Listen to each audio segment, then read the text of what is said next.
Hi there. Welcome to Dreamy Histories channel. Tonight we're stepping into the frost-bitten dawn of a Viking settlement where longhouse smoke mingles with morning mist, and you're about to discover that these legendary warriors spent surprisingly little time actually raiding, though when they did, you probably wouldn't survive the encounter if you were on the receiving end. So before you get comfortable, take a moment to like the video and subscribe, but only if you genuinely enjoy what I do here. I'd love to know where you're listening from tonight. Drop your location and local time in the comments below.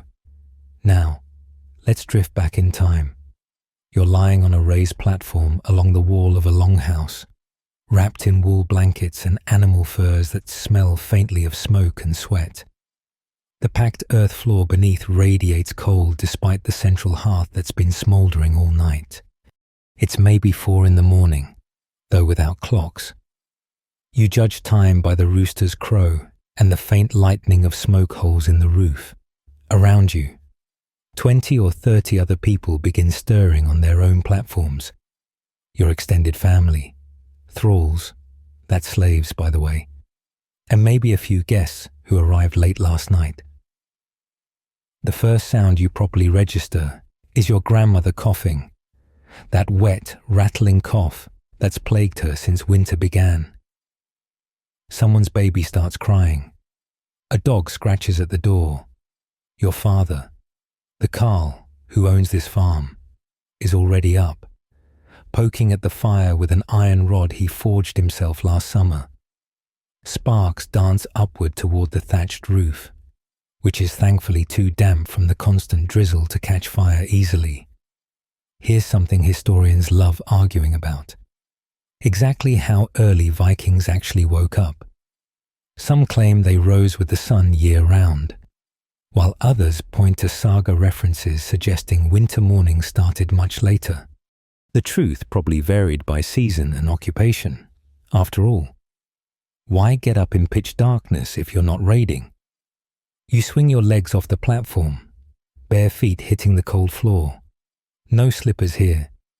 You'll pull on your leather turnshoes soon enough. First, though, you need to visit the privy, which means trudging outside into air so cold it makes your teeth ache. The outhouse is a simple affair.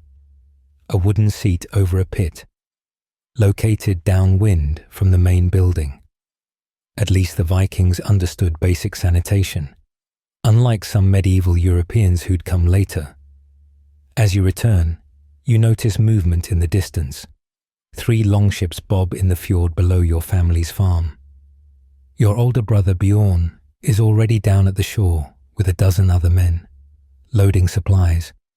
They're heading out on a raid today, not to England this time, but to a rival clan's territory 2 days' sail north. These aren't the massive Viking invasions you've heard about. This is more like aggressive negotiations with swords.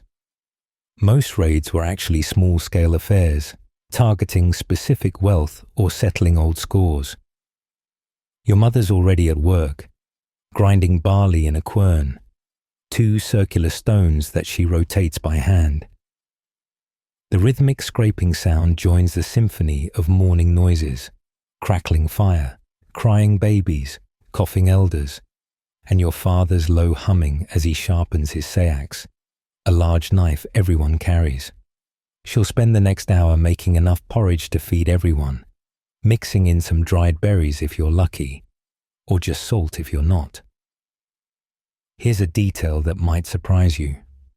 Viking women often wore massive brooches connected by chains, from which hung useful items like scissors, keys, and needle cases. Your mother's keys jangle as she works, marking her authority over the household stores. She decides who eats what, when, and how much. No small power in a world where one bad harvest means starvation. The thralls are already busy with their morning tasks. Despite what Hollywood shows, most Viking-age Scandinavians owned maybe 1 or 2 slaves, not vast hordes. These unlucky souls were usually captured in raids or born into bondage. You watch Eric, a British monk taken 3 summers ago, as he tends the fire. He's learned enough Norse to understand orders, though his accent still makes everyone laugh. Today he looks particularly glum, probably remembering whatever monastery he came from, where mornings began with prayers instead of porridge and casual violence. Your sister helps prepare the morning meal, learning the household management skills she'll need when she marries. Vikings didn't exactly champion women's liberation, but compared to later medieval societies, women here enjoy surprising freedoms. They can divorce abusive husbands, own land, and run businesses. Your Aunt Astrid proves this daily. She manages the family's trading interests while her husband is away, which is basically always. The smell of wood smoke now mingles with cooking porridge and the less pleasant aroma of animals. The longhouse shelters not just people, but also valuable livestock during harsh weather. Right now, 2 cows stand in their pen at one end of the building, placidly chewing their cud and contributing their own special fragrance to the morning atmosphere. At least their body heat helps warm the space. Call it Viking central heating. As breakfast preparations continue, you help with morning chores. Water needs fetching from the stream, a miserable task involving breaking through a thin layer of ice. Firewood needs splitting, animals need feeding. The chickens, at least, are easy. You scatter some grain and watch them peck around the yard, somehow finding bugs even in near frozen ground. Your uncle arrives just as the porridge is ready, stomping snow off his boots. He brings news from the local Jarl's Hall. There's to be a thing, a legal assembly, next week to settle a dispute about stolen sheep. Everyone's talking about it because the accused is known for his temper and might demand trial by combat. Nothing like potential bloodshed to spice up local politics. The porridge is ready now, thick and grainy, ladled into wooden bowls that have been in your family for generations. You settle onto a bench near the fire, bowl warming your hands, and watch steam rise from the grey-beige mixture. Your mother has added a precious handful of hazelnuts and some dried lingonberries, luxury additions that make you suspect important news is coming. Vikings didn't just survive on gruel and misery. Despite what grim historical dramas suggest, their diet was surprisingly diverse, though admittedly heavy on preserved foods that could survive long winters. You blow on your first spoonful, remembering last week when you burned your tongue rushing through breakfast. The porridge tastes nutty and slightly sour. The barley was mixed with buttermilk, a common preservation technique that also adds beneficial bacteria to aid digestion. Medieval Scandinavians didn't understand gut health scientifically, but they knew fermented foods kept them healthier through dark months. Your father tears off a chunk of flatbread, dipping it into his bowl. This bread was baked on iron plates over the fire last night, creating dense discs that stay edible for weeks if kept dry. Some families add seeds or even dried fish to their bread, protein-packed additions that transform simple carbohydrates into substantial fuel. You've heard wealthy Jarls enjoy white bread made from imported wheat, but here in middle-class Viking reality, barley and rye rule the menu. Speaking of fish, your breakfast includes strips of dried cod, so hard they could double as weapons. You gnaw on one corner, slowly softening it with saliva while tasting the concentrated essence of ocean. The preservation process, gutting, salting, and air drying, creates food that lasts months and packs serious nutrition into portable packages. Historians still debate whether Vikings invented this technique or learned it from earlier coastal peoples. But either way, dried fish became Scandinavia's first major export industry. Your little brother makes faces at his bowl, pushing lingonberries around with his spoon. Children everywhere, apparently, have always been picky eaters. Your mother fixes him with a look that could freeze the fjord, and he quickly starts eating. There's no room for food waste in this world. Everything edible gets consumed, from blood pudding to sheep's head. Here's something odd. Vikings loved their dairy despite most adults being lactose intolerant. They solved this problem by fermenting everything, making skyr, a yogurt-like substance, various cheeses, and buttermilk that broke down troublesome lactose into digestible forms. You spread some soft cheese on your flatbread, enjoying the tangy flavor that comes from months of careful aging in the storage building. The thrall Eric serves ale, yes, even at breakfast. Water isn't always safe to drink, so low-alcohol beverages are standard for all ages. This morning's brew is thin and slightly sour, flavored with bog myrtle instead of hops, which haven't reached Scandinavia yet. Your teenage cousin boasts he can drink 6 horns of the strong stuff, but everyone knows he passed out after 3 at last month's feast. Breakfast conversation revolves around the day's plans.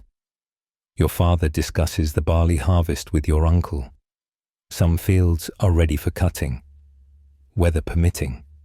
Your mother lists preservation tasks. More fish need smoking. Berries need drying. And someone must check the fermentation barrels. Your brother Bjorn, still preparing for his raid, jokes about bringing back exotic foods from his victims' stores. Maybe those southerners have learned to eat something besides turnips and sadness, he says, earning a laugh. The mention of raids reminds you of treasure, not just gold and silver, but foreign foods that occasionally reach Viking tables. Black pepper from distant Asia, worth its weight in silver. Wine from Francia, reserved for special occasions. Once, a returning warrior brought honey cakes that tasted like nothing you'd ever experienced, sweet beyond belief, and scented with spices that don't grow anywhere near the frozen north. Your grandmother shuffles over, bowl in hand, and starts telling stories about the famine winter 40 years ago. We ate bark bread, she croaks, describing how tree bark was ground and mixed with precious flour to stretch supplies. And seaweed soup, even tried cooking leather once. Everyone's heard these stories before, but they serve as reminders to appreciate current abundance, such as it is. The meal includes blood sausage today, another nothing wasted Viking specialty. Fresh blood from yesterday's pig slaughter was mixed with barley, onions, and fat, then stuffed into cleaned intestines and boiled. It's an acquired taste, metallic and rich, but undeniably nutritious. You watch your little sister's face scrunch as she takes her mandatory bite. Some things never change across centuries. Between bites, you crack hazelnuts gathered last autumn. The satisfying snap of shells breaking fills quiet moments, and you pile the meats carefully. These will be added to afternoon stew or savoured for tomorrow's porridge. In the corner, your aunt works butter in a tall wooden churn, the regular thump-thump rhythm providing breakfast's backbeat. Preservation dominates Viking food culture by necessity. You're surrounded by evidence. Dried herbs hang from rafters, their fading scent mixing with smoke. Clay pots along the walls hold fermented cabbage and early sauerkraut, pickled vegetables, and various mystery substances in different stages of controlled decay. What seems primitive actually represents sophisticated food science developed over generations. Your plate, yes. Vikings used plates, usually wooden trenchers, also holds a small portion of yesterday's stew, reheated and somehow better for the overnight rest. Lamb, root vegetables, and wild leeks combine in a thick mixture that sticks to your ribs. The fat layer that congealed on top overnight gets mixed back in. Calories are too precious to waste on modern squeamishness about saturated fat. The dog lurking under the table scores some scraps, though not many. Even pets eat purposefully here. Dogs get bones with marrow, not random leftovers. They need strength for hunting and guarding, jobs that earn their keep. Your cat, and yes, Vikings kept cats for rodent control, ignores breakfast entirely, having gorged on mice in the storage building all night. As bowls empty, planning intensifies. Your mother assigns tasks. You'll help with barley cutting. Your sister will process berries. Grandmother will supervise cheese making. The thralls receive their simpler portions, same foods but smaller quantities and tougher cuts. It's a hierarchy written in menu choices, though everyone eats better than peasants in other parts of Europe. Your father finishes with a satisfied belch that nobody finds rude. It's practically a compliment to the cook. He reaches for the last piece of flatbread, using it to wipe his bowl clean. Every calorie counts when survival depends on efficient energy use. Soon, you'll all disperse to daily tasks, fueled by a breakfast that seems simple but represents centuries of nutritional wisdom.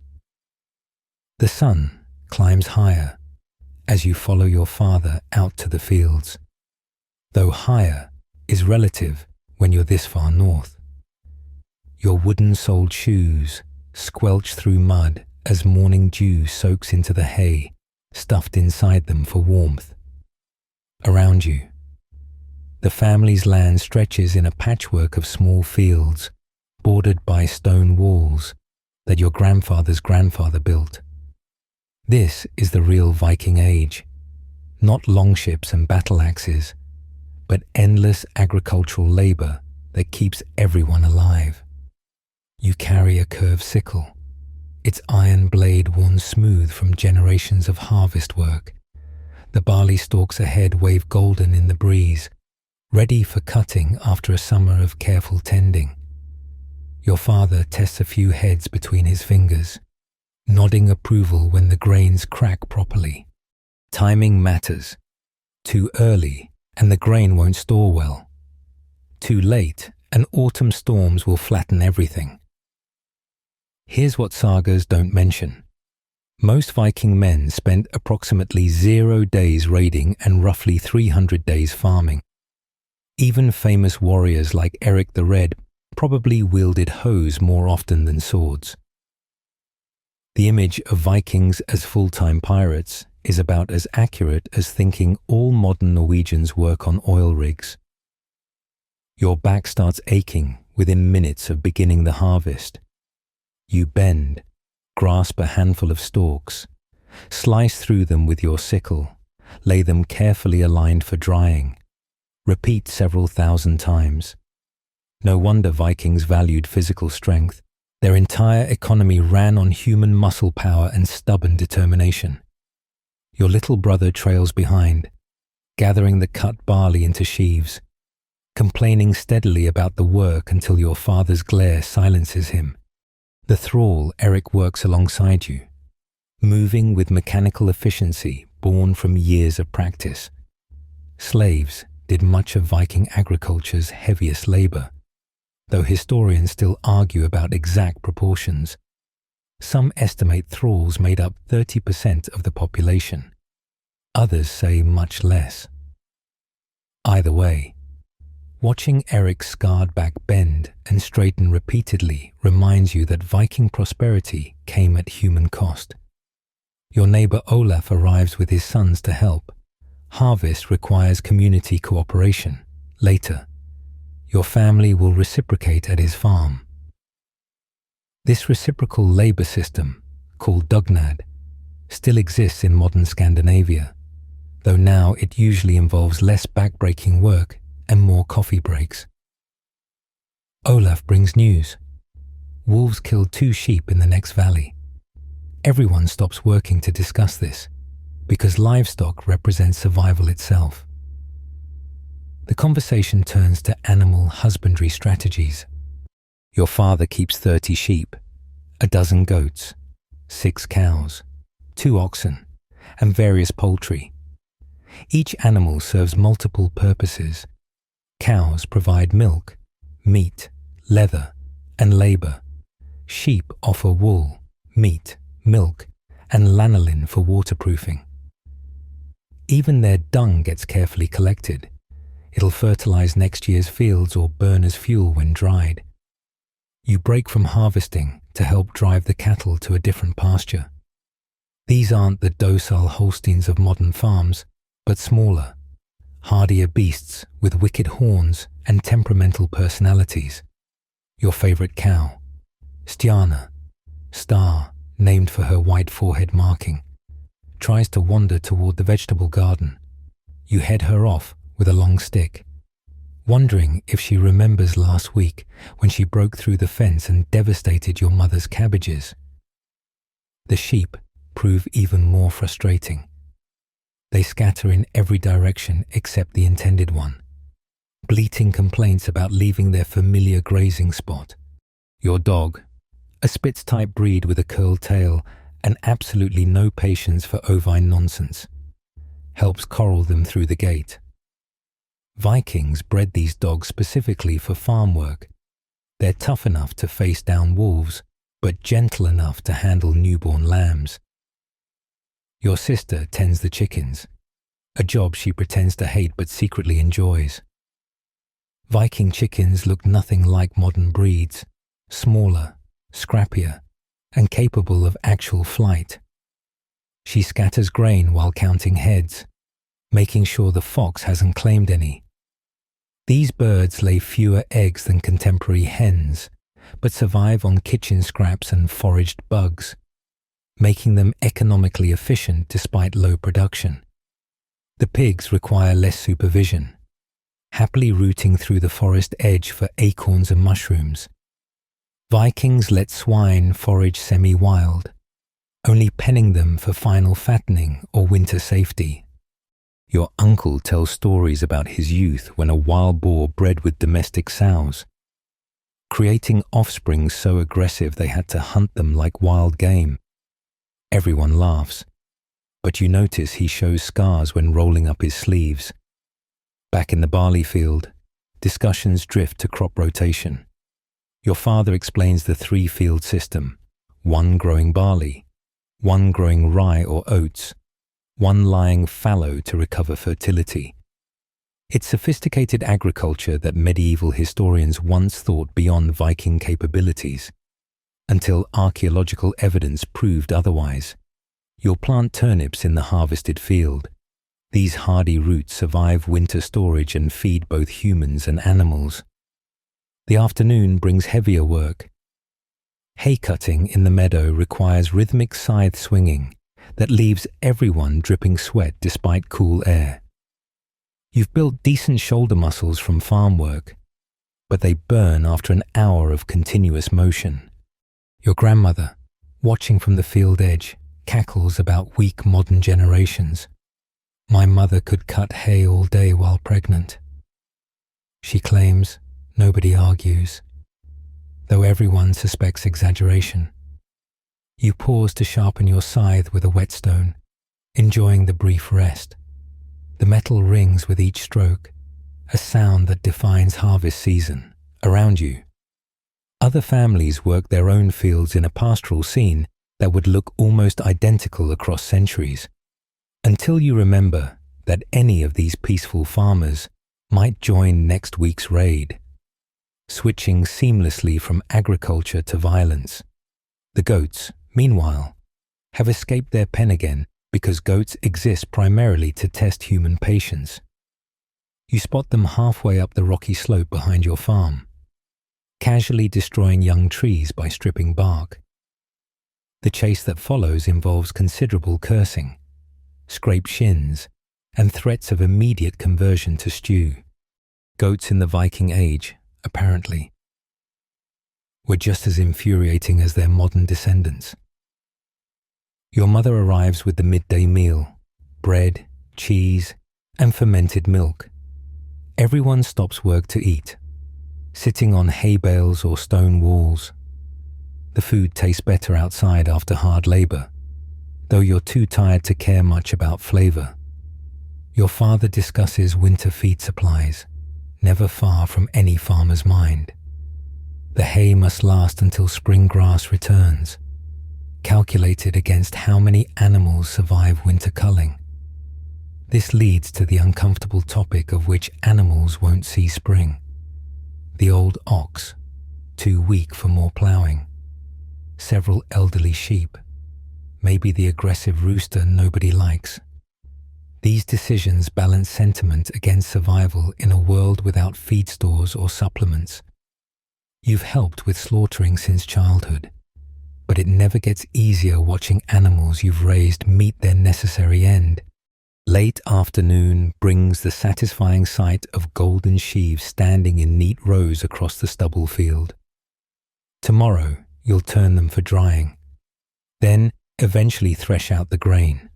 For now, you help drive animals back to their night shelters, counting heads and checking for injuries. One sheep limps. You'll need to examine that hoof tonight. The rhythmic clang of hammer on anvil draws you toward the smithy, where your Uncle Thorstein works his trade. Smoke billows from the forge, mixing charcoal fumes with the acrid smell of hot metal.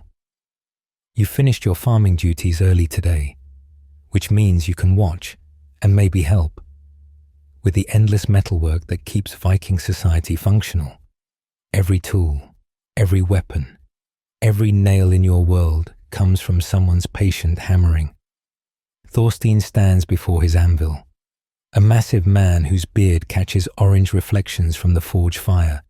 He's making horseshoe nails today, mundane work that requires surprising precision. Each nail must be exactly the right length and thickness, with a head that won't pull through, but isn't so large it damages the hoof. You pump the bellows, maintaining the critical temperature while he works, your arms already aching from the repetitive motion. Faster, bar boy, he grunts, though you're already working hard enough to sweat. The charcoal must burn white hot for proper forging temperature. Too cool, and the iron won't shape properly. Too hot, and it burns away into useless scale. Vikings didn't understand the chemistry of carbon steel, but centuries of trial and error taught them exactly how to judge heat by color and sound. Your Aunt Sigrid sits nearby at her loom, creating cloth that's arguably more valuable than your uncle's ironwork. The vertical loom stretches taller than you, weighted with stones at the bottom to maintain tension.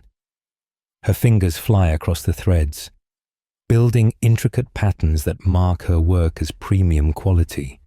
Textile production consumed enormous amounts of Viking women's time.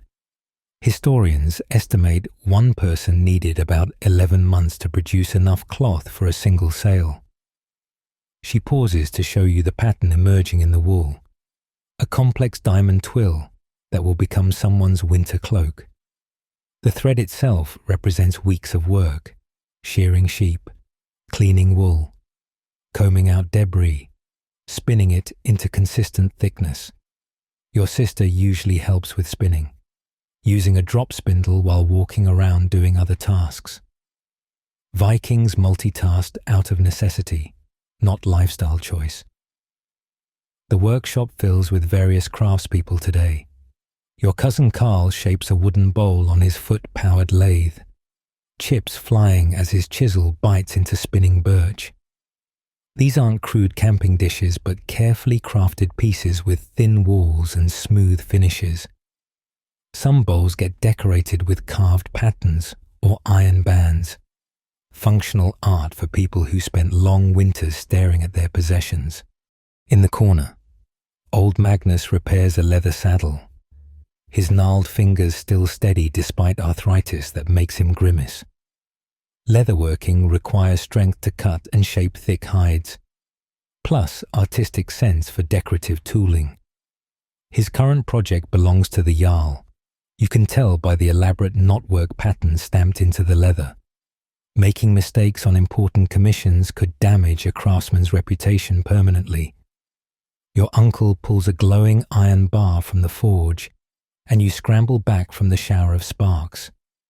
He begins drawing it out into a longer, thinner shape, the beginning of a new sword, commissioned by a wealthy farmer's son. Despite popular culture's obsession with Viking swords, most people carried simpler weapons like axes or spears. Swords required exceptional skill to forge and astronomical amounts of iron, making them luxury items equivalent to buying a Ferrari today. The real innovation happens as Thorstein begins pattern welding. He'll twist different grades of iron and steel together, creating a blade with a hard edge and flexible core. The resulting patterns look like flowing water or serpent scales when polished, functional beauty that inspired legends about magical weapons. Historians still argue whether Vikings invented this technique or learned it through trade.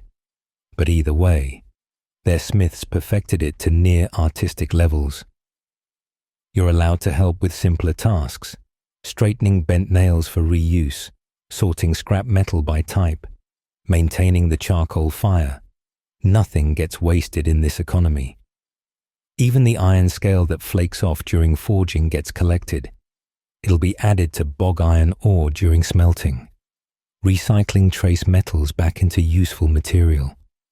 Your aunt's apprentice arrives late, carrying baskets of plant materials for dyeing. Textile work involves chemistry as complex as metallurgy, extracting colors from madder root, weld, or precious imported indigo, then fixing them permanently with various mordants. The girl spreads out samples of her work: wool in deep reds, warm yellows, and rich browns. Blue remains rare and expensive, reserved for wealthy clients who can afford imported dye materials. Thorstein takes a break from forging to repair farm tools.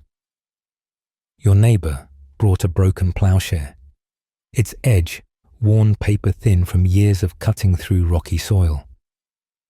Rather than forge a new one, expensive in time and materials, your uncle welds on additional iron, building the edge back up. His hammer blows ring precisely, each strike moving metal exactly where needed. Master smiths like him can hear when iron reaches proper welding temperature by how the hammer rings against it. The broken axe head presents a different challenge. The eye where the handle fits has cracked, potentially catastrophic during use. Thorstein heats it carefully. Then Forge welds the crack closed, adding an iron band for reinforcement. Vikings couldn't afford tool failure during critical work. Imagine your axe breaking while felling trees in winter. Quality craftsmanship literally meant survival.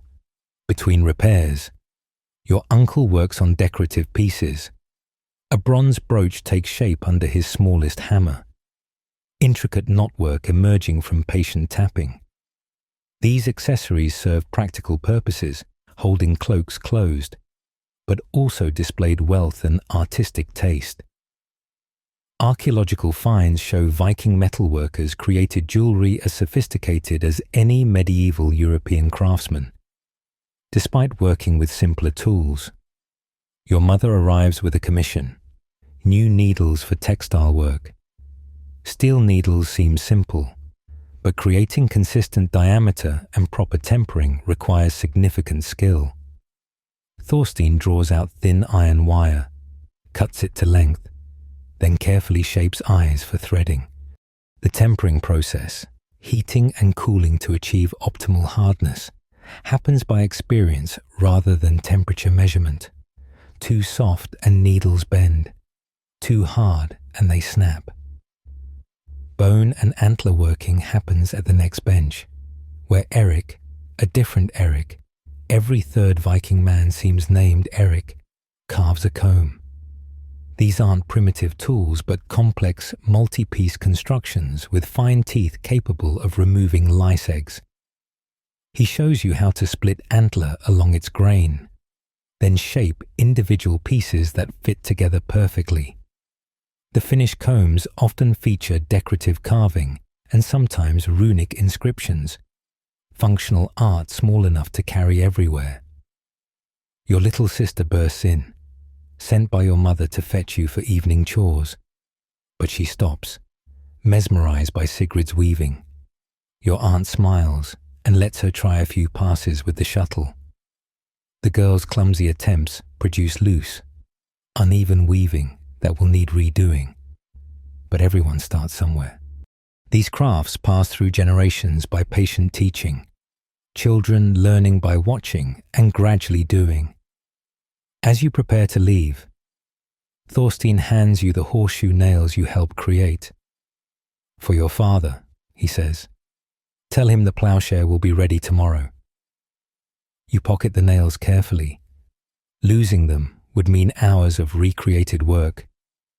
The workshop gradually empties as craftspeople finish their daily tasks, tools cleaned and properly stored. Tomorrow will bring more of the same. Patient work creating everything needed for Viking life. One hammer blow and thread at a time. Steam rises from the wooden bucket as you pour hot water over river stones, filling the bathhouse with humid warmth that makes breathing feel like swallowing soup. It's bath day, yes. Vikings bathe regularly, probably more often than their medieval European neighbours, who'd later call them heathens. You strip off your wool tunic and linen undergarments, hanging them on pegs away from the moisture. The clothes smell like a week of farm work, smoke, and human existence, definitely ready for washing.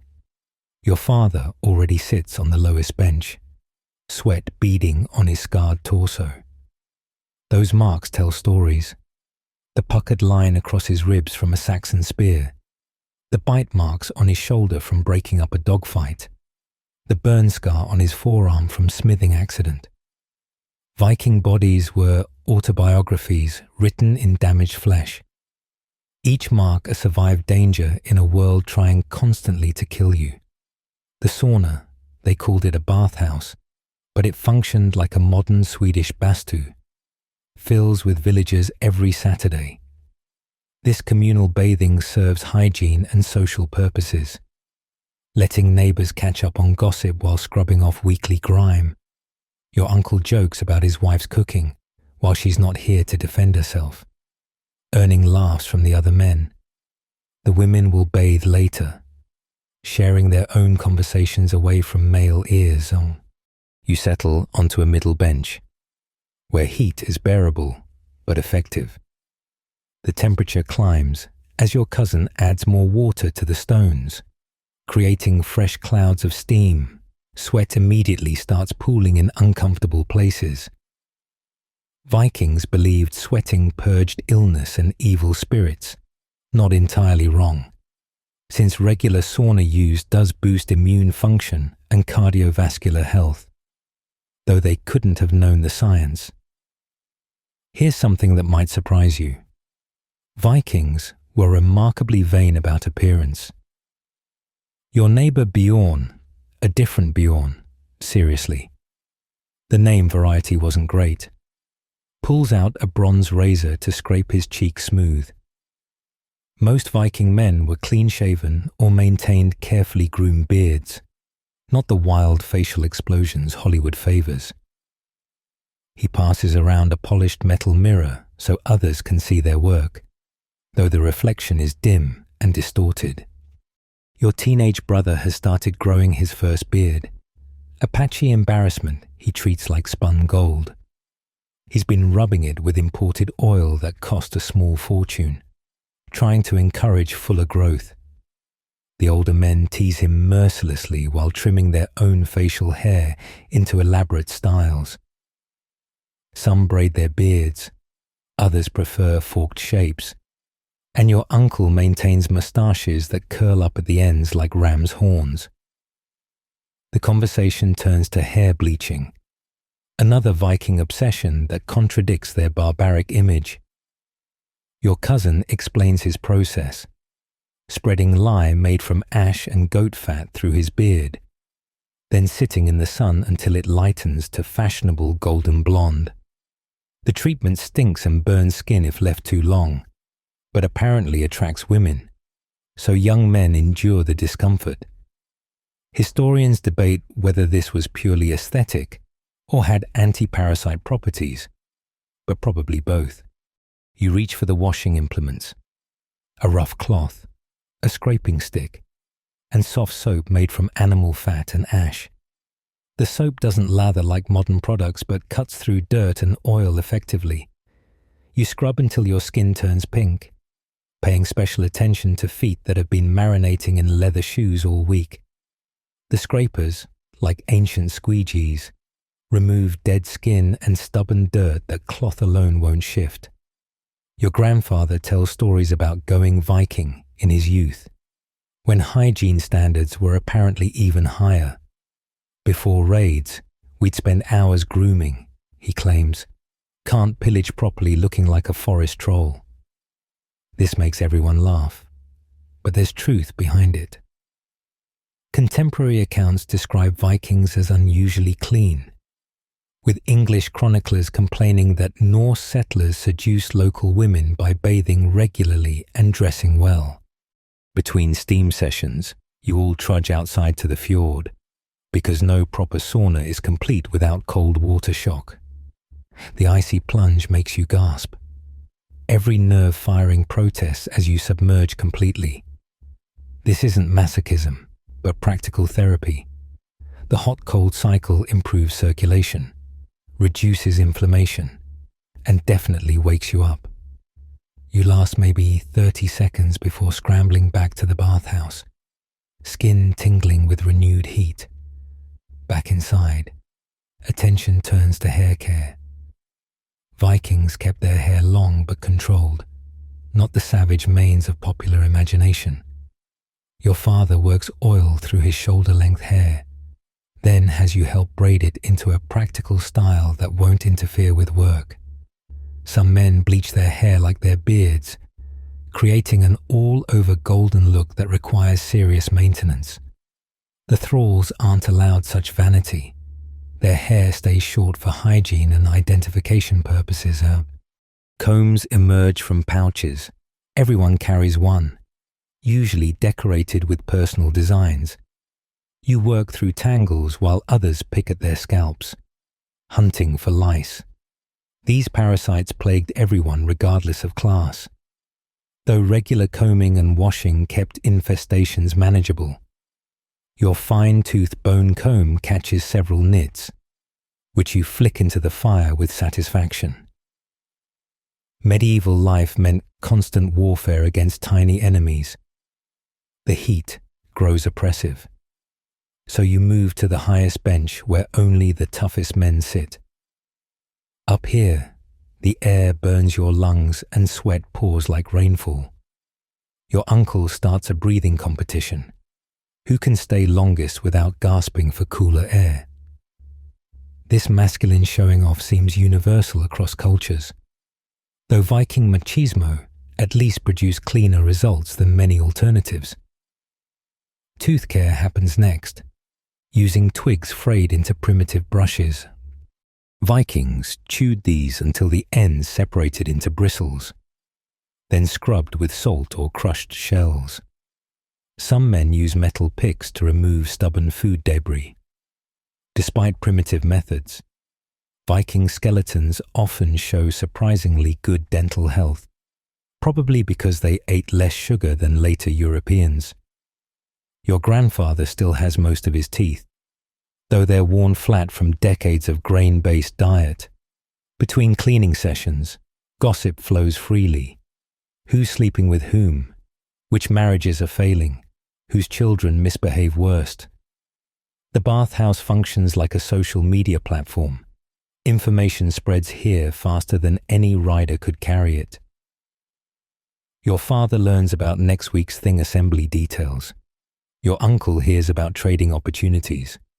And everyone discusses the recent wolf attacks with expertise ranging from practical to wildly imaginative. Your cousin produces a whalebone container of special soap, made with imported herbs that smell like nothing growing locally. This luxury item costs more than most families spend on food monthly, but he's courting the blacksmith's daughter and apparently needs every advantage. The scent is admittedly pleasant, pine mixed with something floral, though whether it's worth bankrupting yourself remains debatable. The session winds down as stomachs growl for evening meal. You make final passes with the scraping stick, removing the last stubborn dirt, then dress in fresh clothes your mother left outside. The linen feels strange against scoured skin, every thread noticeable. Your hair drips steadily, but you'll let it air dry rather than risk the smoky fire inside the longhouse. Children's screams pierce the morning air, but nobody rushes to help. It's just your little brother's gang playing Raid the Monastery with wooden swords. You watch from the doorway as 8-year-olds chase each other around the longhouse, their war cries more adorable than terrifying. One boy trips over a chicken, sending the bird squawking indignantly, while his friends laugh at his dramatic death scene. This is childhood in the Viking Age, equal parts brutality and whimsy, preparing for a world that won't coddle them. Your sister Astrid leads the monks, clutching a wooden cross and shrieking dramatically whenever tagged by raiders. The game mirrors real events.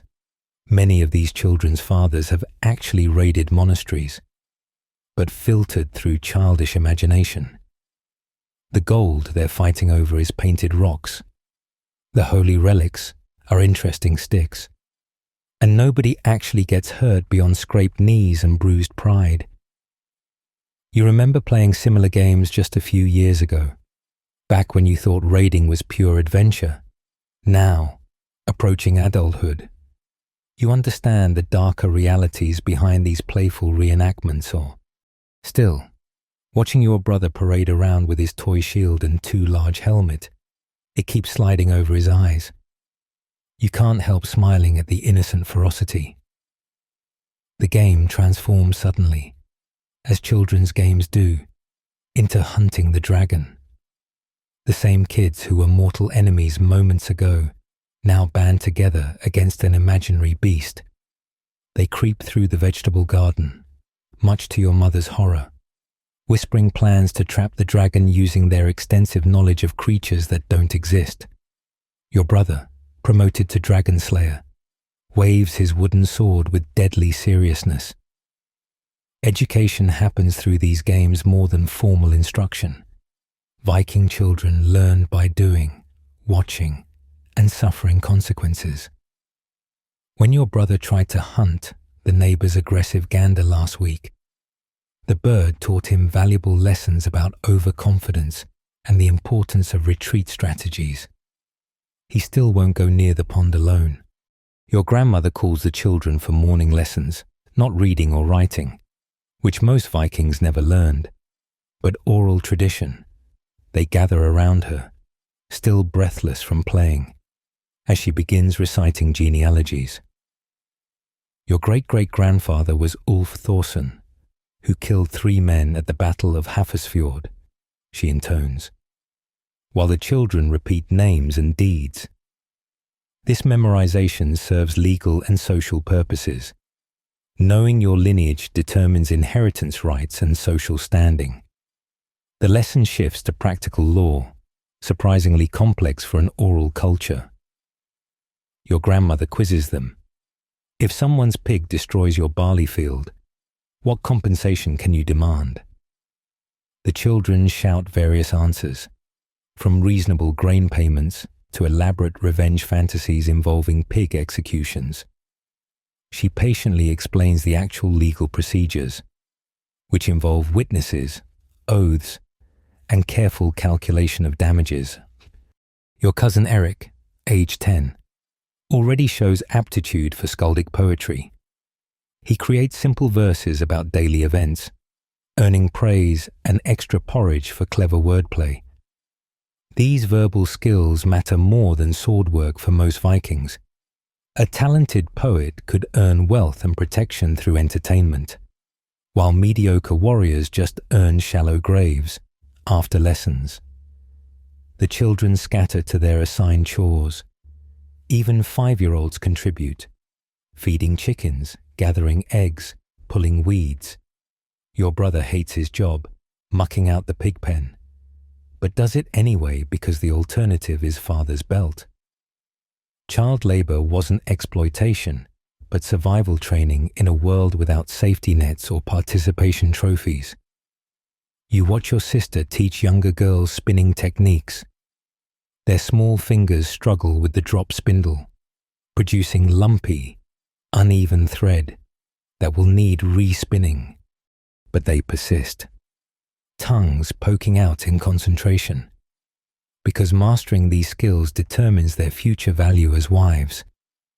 It seems harsh by modern standards, but Viking women's textile expertise gave them economic power in their households. The boys gravitate toward weapons training, though weapons is generous for their blunt wooden sticks. Your father supervises, correcting stance and grip with patient repetition. He doesn't teach killing techniques yet. That comes later. But basic defense and the discipline to follow combat commands. Real battles required coordination, not berserker individualism. Injuries happen constantly. Your brother sports a spectacular black eye from yesterday's staff practice, worn like a badge of honor. The healer's daughter has a split lip from falling off the woodpile she wasn't supposed to climb. Nobody coddles these wounds beyond basic cleaning. Children must learn pain tolerance early in a world without antibiotics or emergency rooms.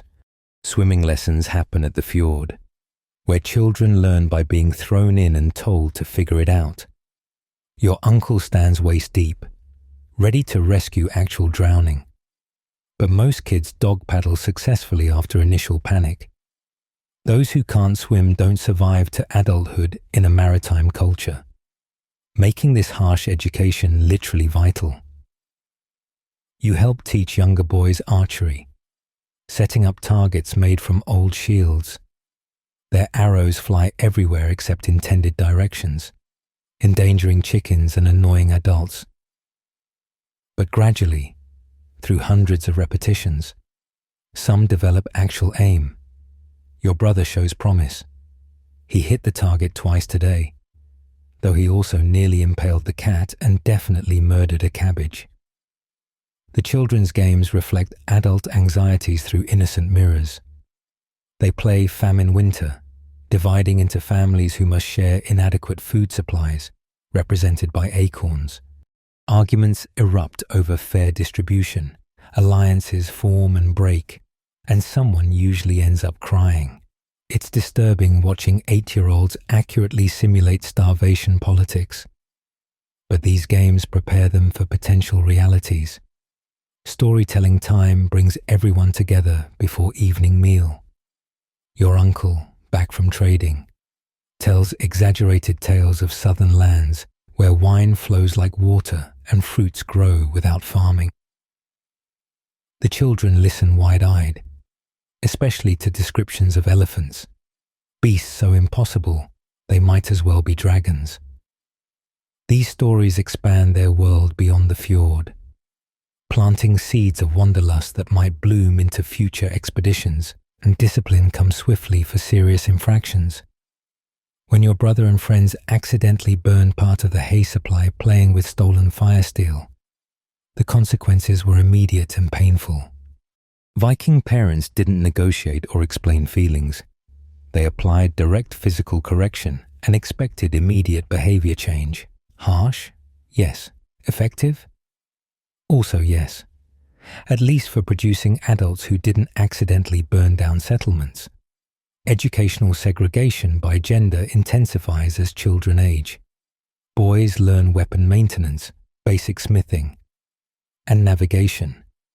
Girls master complex textile production, food preservation, and household management. But overlap exists. Your sister knows basic sword work for self-defense, and your brother can spin thread when necessary. Practical skills trump gender roles when survival is at stake.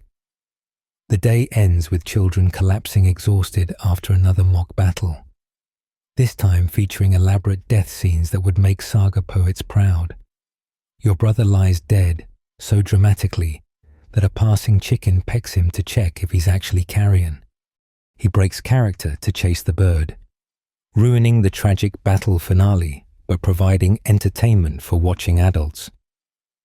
The keys hanging from your mother's belt jangle with authority as she strides through the longhouse, and every sound makes the thralls work faster. These aren't just keys. They're symbols of female power in a society where women controlled the indoor world absolutely. She stops at the storage room, unlocking the heavy wooden door to inspect grain supplies. You follow, carrying a tally stick to record distributions, because someone must inherit this knowledge and your older sister just got married off to a farmer 3 fjords away. Your mother runs her household like a military commander organizing campaigns. 23 people depend on her management: family, thralls, seasonal workers, and random relatives who show up claiming hospitality rights. So she must calculate food supplies against months until harvest, factor in feast obligations, and maintain emergency reserves for unexpected disasters. One miscalculation means starvation by spring. Mark down 3 barrels of barley gone to mold, she tells you, disgust evident in her voice. Someone, probably that useless thrall Kettle, failed to properly seal the storage building against moisture. This loss means recalculating all winter meal plans, possibly butchering an extra sheep to compensate for missing calories. Your mother's jaw tightens in a way that promises someone will suffer for this negligence. The morning continues with textile inspection.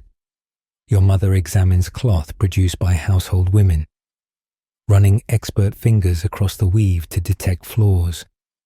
She finds a section where the weaver let tension slip, creating loose fabric that won't wear properly. The guilty party, your cousin Thora, receives a lecture that could strip paint from wood. In Viking economics, substandard cloth meant lost trade value and household shame. Here's something historians often miss. Viking women effectively ran small businesses. Your mother trades surplus textiles for imported goods, negotiates prices with traveling merchants, and maintains credit relationships with other farmsteads. She knows exchange rates between cloth and silver, how many ells of wadmal equal a milk cow, and exactly which traders will cheat if given opportunity. Your aunt arrives for the weekly brewing session, bringing her daughter and specialized knowledge. Beer production falls exclusively to women, requiring precise timing and temperature control without modern instruments. They begin by checking the malted barley, soaked and sprouted earlier this week. Your mother crushes kernels between her teeth, judging readiness by taste and texture, skills passed through generations of female brewers. The actual brewing process fills the house with sweet, yeasty smells. Giant cauldrons bubble over the fire while women take turns stirring with paddle-like spoons.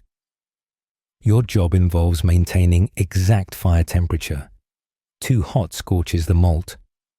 Too cool produces weak beer. Viking women understood fermentation through experience rather than science, but their success rates match modern craft brewers. Between stirring, your mother handles household disputes. 2 thrall women argue over sleeping positions.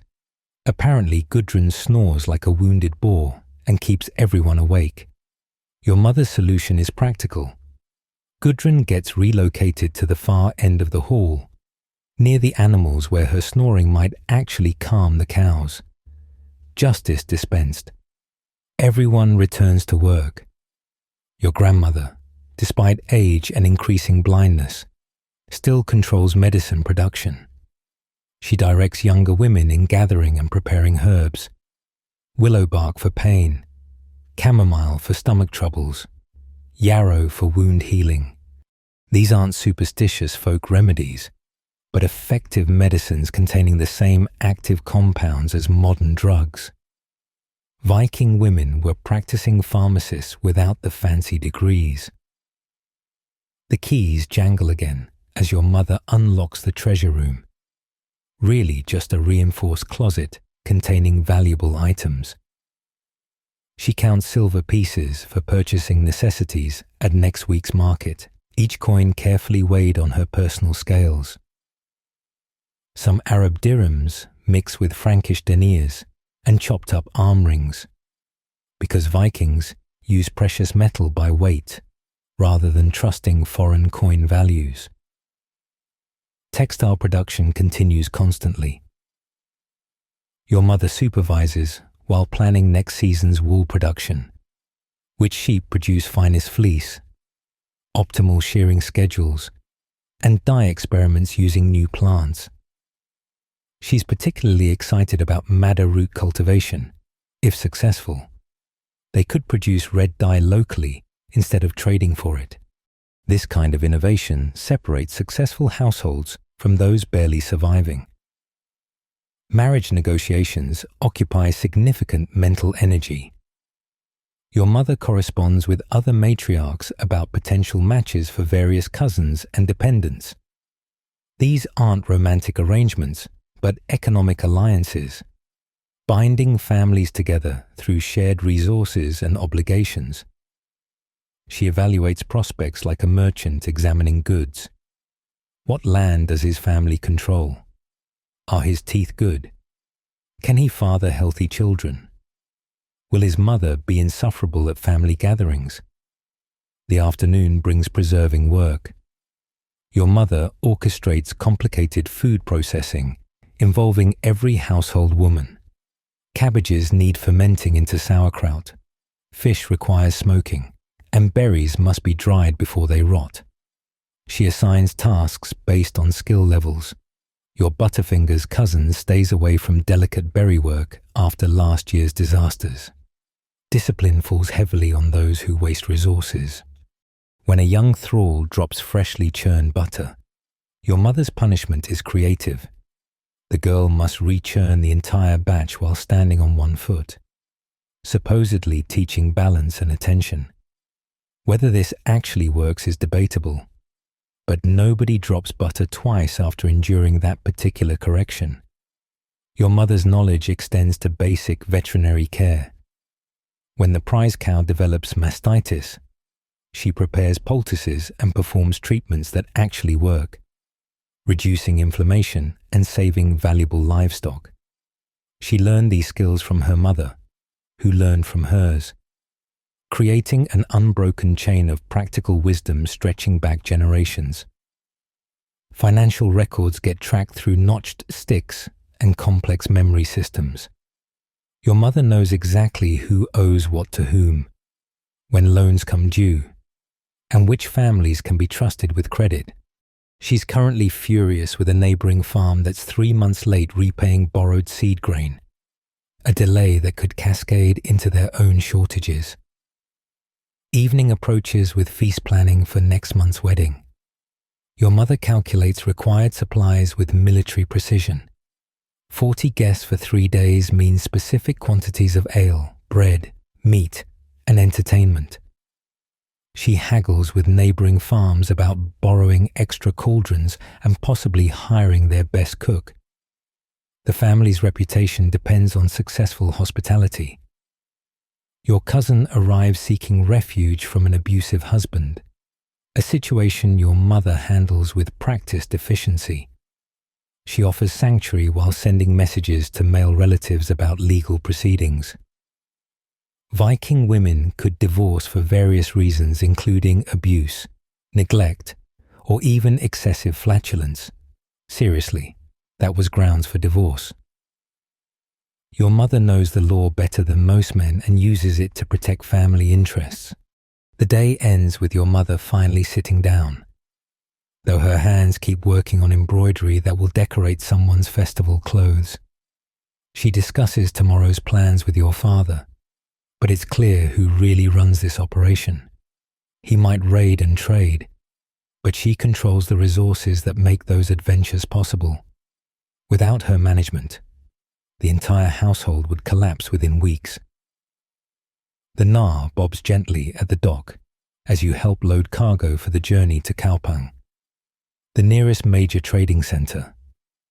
Your father checks each bundle of wadmal cloth, running experienced hands over the wool to ensure quality. This cargo represents months of household production, your family's economic future literally wrapped in waterproof sealskin. One successful trading expedition can mean the difference between comfortable winters and gnawing hunger. Your uncle Eric, yes, another Eric, captains this vessel, a broad-beam cargo ship designed for commerce rather than warfare. Unlike the sleek longships used for raiding, Nas prioritize capacity over speed. This one can carry 15 tons of trade goods plus crew, an investment equivalent to buying several farms. You notice new tar on the hull where shipworms damaged planks last season, a constant maintenance battle in wooden ship technology. The cargo manifest reads like Viking Sweden's greatest hits. Iron ingots from bog ore, pine tar for ship maintenance, furs from winter trapping, amber gathered on Baltic beaches, and walrus ivory from insane hunting expeditions to the frozen north. Each item has specific packaging requirements. Furs need protection from moisture. Amber must avoid crushing, and iron can't shift during storms or it'll punch through the hull. You're joining this expedition as apprentice trader, following family tradition. Your older brother learned warfare on longship raids. You'll learn economics on trading ventures. Both skills matter in Viking society, where successful merchants earned as much respect as warriors. They just got fewer saga mentions because financial negotiations make boring poetry. Loading continues through morning drizzle that makes everything slippery. Thralls grunt under heavy bundles while your uncle curses steadily about weight distribution. Improper loading kills ships faster than enemy action. Cargo must balance perfectly or the vessel becomes unstable in rough seas. You watch him redirect bundles with the obsessive attention of someone who survived previous mistakes. The crew assembles gradually. 12 free men who own shares in the voyage, plus 6 thralls for heavy labor. Your cousin Bjorn, naturally, serves as navigator, clutching his precious bearing dial, a wooden disc with notches showing compass directions. Vikings navigated by sun position, star patterns, coastal landmarks, and sheer accumulated knowledge. Getting lost meant death in the North Atlantic, so navigators earned respect second only to captains. Trade goods include less obvious items. Your mother packed 3 bundles of her finest embroidered cloth, worth more than plain wadmal due to artistic value. Small pouches contain hack silver, chopped up jewelry used as currency by weight. Most interesting are the slaves. 3 captured Slavs who'll bring high prices in southern markets. They huddle miserably in the bow, probably contemplating life changes from whatever homes they once knew. Your father's final instructions mix practical advice with familial anxiety. Don't accept first prices, he says. Arabs always negotiate. Check silver for lead cores. Sleep with your money pouch. Trust Eric but verify everything. Don't drink foreign wine without watering it first. If anyone mentions berserkers, run. This litany of warnings continues until the ship prepares to cast off. The journey begins with favorable winds pushing you down the fjord toward open ocean. You immediately discover that merchant sailing differs vastly from passenger travel. Everyone works constantly, adjusting sail trim, checking cargo lashings, bailing inevitable leaks. Your job involves pumping the bilge, an exhausting task that leaves your arms screaming after 20 minutes. Vikings didn't cruise, they labored across oceans. Trading stops begin at smaller settlements along the coast. Your uncle knows every headman personally, greeting them with gifts and catching up on gossip that might affect commerce. At one village, you trade iron tools for dried fish, not profitable directly, but maintaining relationships matters more than individual transactions. These connections provide safe harbors, market information, and emergency assistance when everything goes wrong. The real education happens during negotiations. You watch your uncle transform from gruff sailor to smooth merchant, adjusting his approach for different customers. With fellow Norsemen, he's blunt and straightforward. With Frankish traders, he adds ceremony and formal greetings. When dealing with Arab merchants, he becomes almost theatrical, turning haggling into performance art with dramatic gestures and feigned outrage at proposed prices. Language barriers create interesting challenges. Your uncle speaks functional versions of several tongues, enough to discuss prices and quality, though nuanced conversation remains impossible, often. Trades happen through pantomime and mutual pointing at goods, while holding up fingers for quantities. You're amazed when one successful negotiation concludes entirely through gestures, with both parties satisfied despite never sharing a common word. Navigation between ports requires constant vigilance. Your cousin teaches basic techniques, reading wave patterns to detect invisible currents, watching bird behavior for proximity to land, and the crucial skill of sensing weather changes before they arrive. That ominous cloud formation means finding shelter immediately. Merchant ships can't survive storms that longships might ride out through superior maneuverability. At the major trading center of Hedeby, the scale overwhelms your rural expectations. Hundreds of merchants crowd the waterfront, selling everything imaginable. Arab traders display silks that feel like water, frankincense that makes your head swim, and steel blades that hold edges impossibly well. Frankish merchants offer wine, fine glassware, and books, actual written books that most Vikings regard as suspicious magic. Your uncle conducts business with practiced efficiency. He knows current exchange rates between different trade goods, which merchants have reputations for honesty, and who's desperate enough to accept lower prices. You carry goods while he negotiates, learning through observation how body language reveals more than words. That Arab merchant's eye twitch means he's lying about silver content. The Frisian's eager nodding suggests he needs inventory badly. Slave trading provides uncomfortable education in human commodification. Your uncle inspects people like livestock, checking teeth and muscles while discussing prices in their presence. The Slavs understand enough to look miserable but healthy. Damaged goods bring lower prices. One young woman catches your eye, maybe your age, and her desperate expression haunts you. But this is business in the Viking Age, where human freedom is just another commodity. Currency complexities would confuse modern economists. Nobody trusts coins at face value, so every transaction involves scales and testing. Your uncle bites silver to check softness, weighs identical-looking coins to detect debasement, and occasionally cuts pieces open to verify solid metal. The Arab merchants use similar techniques, creating mutual suspicion that somehow enables commerce through shared paranoia about fraud. Some trades involve pure barter, without any currency. Furs for wine, amber for silk, iron for spices.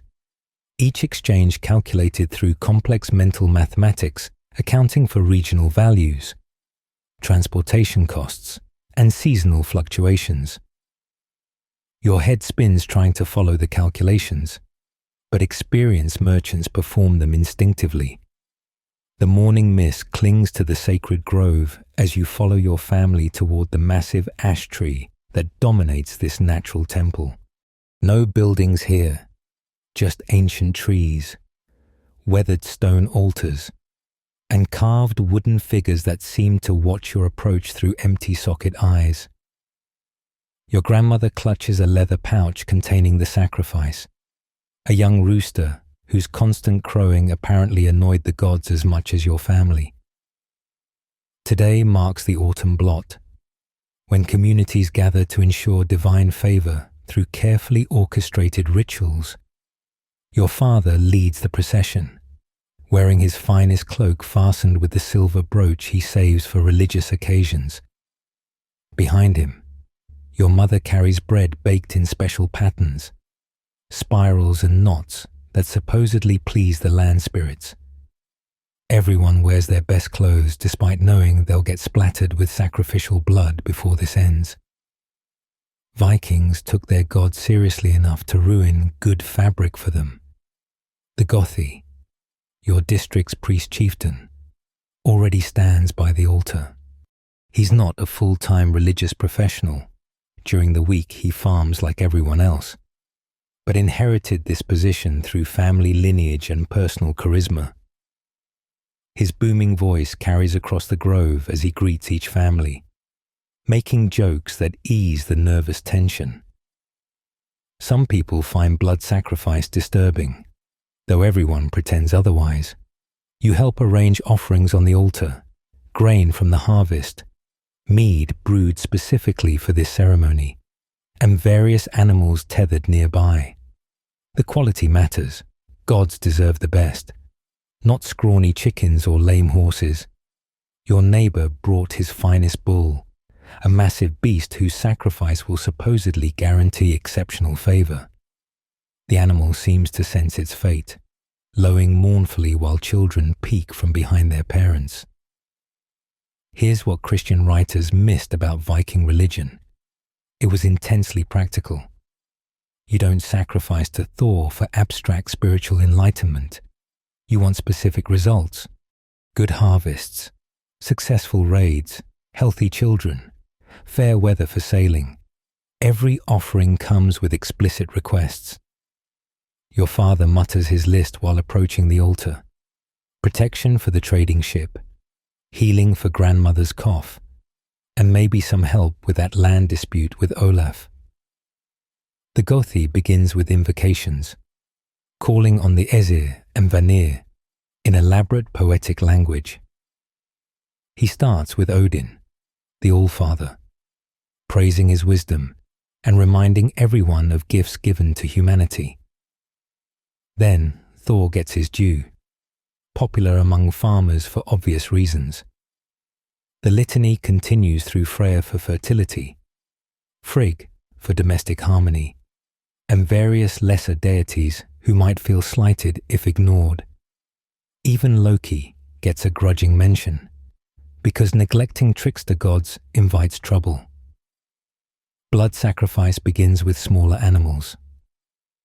The Gothi's assistant holds each creature while he cuts its throat with a special knife used only for religious purposes. Blood spurts into bronze bowls while the Gothi chants blessings. This isn't random slaughter, but careful ritual. The animal must die quickly and cleanly, its life force transferred to the gods through proper ceremony. You've seen sacrifices botched by inexperienced priests, resulting in messy scenes that surely offended divine sensibilities. The collected blood gets distributed with aspergillums, wooden branches dipped and shaken to splatter participants. You close your eyes as warm droplets hit your face, the metallic smell filling your nostrils.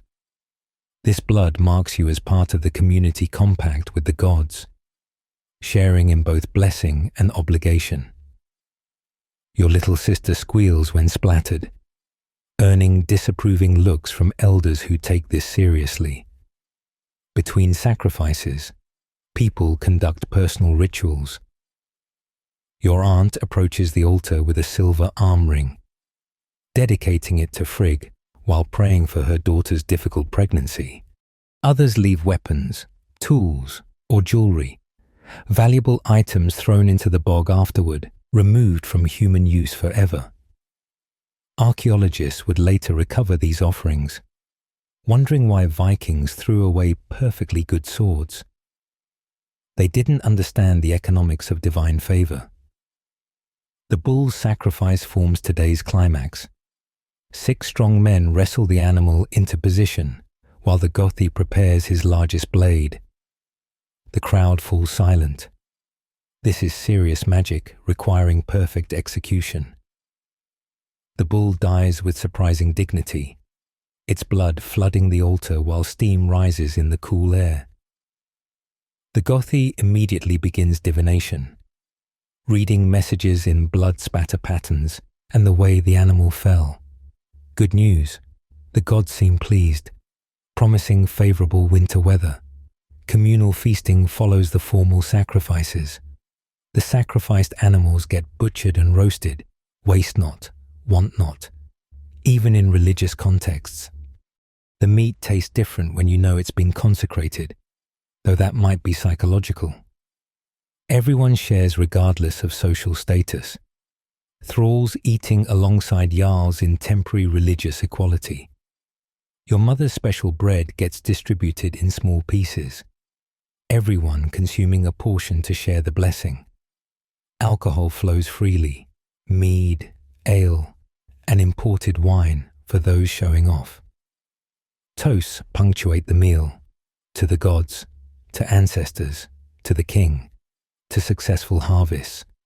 Each toast requires drinking, so intoxication becomes both social lubricant and religious duty. Your uncle already sways dangerously, but keeps raising his horn for each salute. Vikings believed the gods enjoyed seeing humans happy, interpreting drunken celebration as proper worship. Private consultations happen peripherally. The Gothi's wife practices Seder, women's magic involving prophecy and spirit communication. Your neighbor pays silver for answers about her missing son. Last seen sailing west 2 summers ago. The seeress enters a trance state, aided by drumming and mysterious herbs, then speaks in voices not her own. Whether real magic or clever psychology, her pronouncements carry weight in community decisions. Runecasting draws those seeking specific guidance. The Gothi throws carved bones onto a white cloth, interpreting their fall through esoteric knowledge. Your father asks about the trading voyage, receiving ambiguous answers that could mean anything. The ice giant sleeps, but storms gather in his dreams, intones the Gothi. Your father nods as if this makes perfect sense, though you suspect he's equally confused. Children receive religious education through observation and gradual participation. Your brother helps distribute sacrificial meat, learning proper ritual behavior through doing. Nobody explains theology. Vikings absorbed religious knowledge through stories, ceremonies, and community practice rather than formal instruction. You learned the gods' names from grandmother's tales, their preferences from watching sacrifices, their power from seeing prayers apparently answered. The afternoon brings competitive activities honoring the gods through human excellence. Wrestling matches, foot races, and weapon demonstrations show divine gifts of strength and skill. Your cousin wins the spear-throwing contest, dedicating his victory to Odin while basking in admiration. These aren't separate from worship. Displaying abilities honors the gods who granted them. Music and poetry competitions let skalds showcase verbal dexterity. One young poet creates elaborate kennings for Thor that make everyone laugh. Wound giver to giants. Mjolnir's dancing partner. Beard owner who makes mountains nervous. The Gothi awards him a silver ring for cleverness, encouraging the cultural transmission that keeps oral traditions alive. These creative competitions matter as much as blood sacrifice for maintaining religious culture. Evening approaches with final rituals. The Gothi leads everyone to the bog where valuable offerings get deposited. Swords sink into dark water. Jewelry disappears into muck, and sacrificial remains join previous year's accumulation. This bog has swallowed fortunes over generations, all given freely to ensure continued divine favor. You watch your aunt's silver arm ring vanish, wondering if Frigg notices such sacrifices. The Thing Mound rises from the plain like a grass-covered boil, its flat top worn smooth by centuries of assemblies. You arrive with your father and uncle just as morning sun burns off the fog, revealing hundreds of people already gathered. This is the Autumn Thing, the regional assembly where free men settle disputes, make laws, and dispense justice through procedures that would seem alien to modern courts, but worked remarkably well for medieval Scandinavians. Your family has business here. That sheep-stealing accusation against your neighbor Thorkel has festered all summer, and now requires formal resolution. But you're also here to witness the machinery of Viking democracy in action, a system where peasant farmers argued law alongside wealthy jarls, where custom mattered more than written statutes, and where legal proceedings could end in either reasoned settlement or sanctioned bloodshed. The law speaker takes his position on the highest point, his voice carrying across the crowd without amplification. He's a walking legal library, memorizing centuries of precedent because Vikings didn't write down laws. Today, he'll recite relevant sections from memory while disputants argue their cases. This man knows every inheritance rule, every compensation schedule for injuries, and every procedural requirement for valid legal action. His brain contains what other cultures needed libraries to store. You find space among the crowd, noting the careful social geography. Jarls and wealthy landowners occupy the best positions near the mound, their armed retainers creating implicit threat displays. Common farmers pack the middle ground, while thralls and women observe from the periphery. They can't participate directly, but their presence matters for witnessing outcomes. Everyone wears weapons, because Viking legal proceedings occasionally required immediate violence. The first cases involve property disputes, boring but economically vital. Two farmers argue over field boundaries that shifted when the river changed course. They present witnesses who swear oaths about remembered landmarks, describing trees that no longer exist and rocks that floods moved. The law speaker cites similar cases from his memorized precedents, building an argument through accumulated tradition rather than abstract principle. Here's something that surprises modern observers. Viking law was incredibly detailed and sophisticated. They had specific rules for every conceivable situation, from bee swarm ownership to compensation for different types of insults. Call someone's mother a sorceress. That's 3 marks of silver. Accuse someone of eating horse meat. 6 marks. Suggest someone was the passive partner in homosexual encounters. That's full outlawry, essentially a death sentence. Words carried lethal weight in honor-based societies. Your neighbor's case comes up mid-morning. Thorkel stands accused by Gunnar of stealing 3 sheep, a serious charge since livestock represents survival. Gunnar presents his evidence, tracks leading from his field to Thorkel's farm. Wool caught on Thorkel's fence matching his sheep's colouring, and suspicious mutton served at Thorkel's nephew's wedding. It's circumstantial but compelling, especially when 3 witnesses swear they saw Thorkel near Gunnar's fields the night the sheep vanished. Thorkel mounts his defence through character witnesses and technical arguments. He produces 12 men willing to swear oaths about his honesty, oath helpers whose reputation supports his innocence. Vikings didn't assume these men knew specific facts. Rather, their willingness to risk divine punishment by swearing falsely indicated Thorkel's general trustworthiness. It's a character reference system with supernatural enforcement mechanisms. The law speaker intervenes when procedural arguments arise. Gunnar failed to formally summon Thorkel within the required time frame, 3 days after discovering the theft. This technicality could void the entire case, but Gunnar argues that Thorkel was hiding to avoid summons. The crowd murmurs opinions while the law speaker considers precedents, his memory searching through similar cases spanning generations. Suddenly, Thorkel offers Holmgang, single combat to settle the matter. This legal option existed for cases lacking clear evidence, based on the assumption that gods would ensure victory for the truthful party.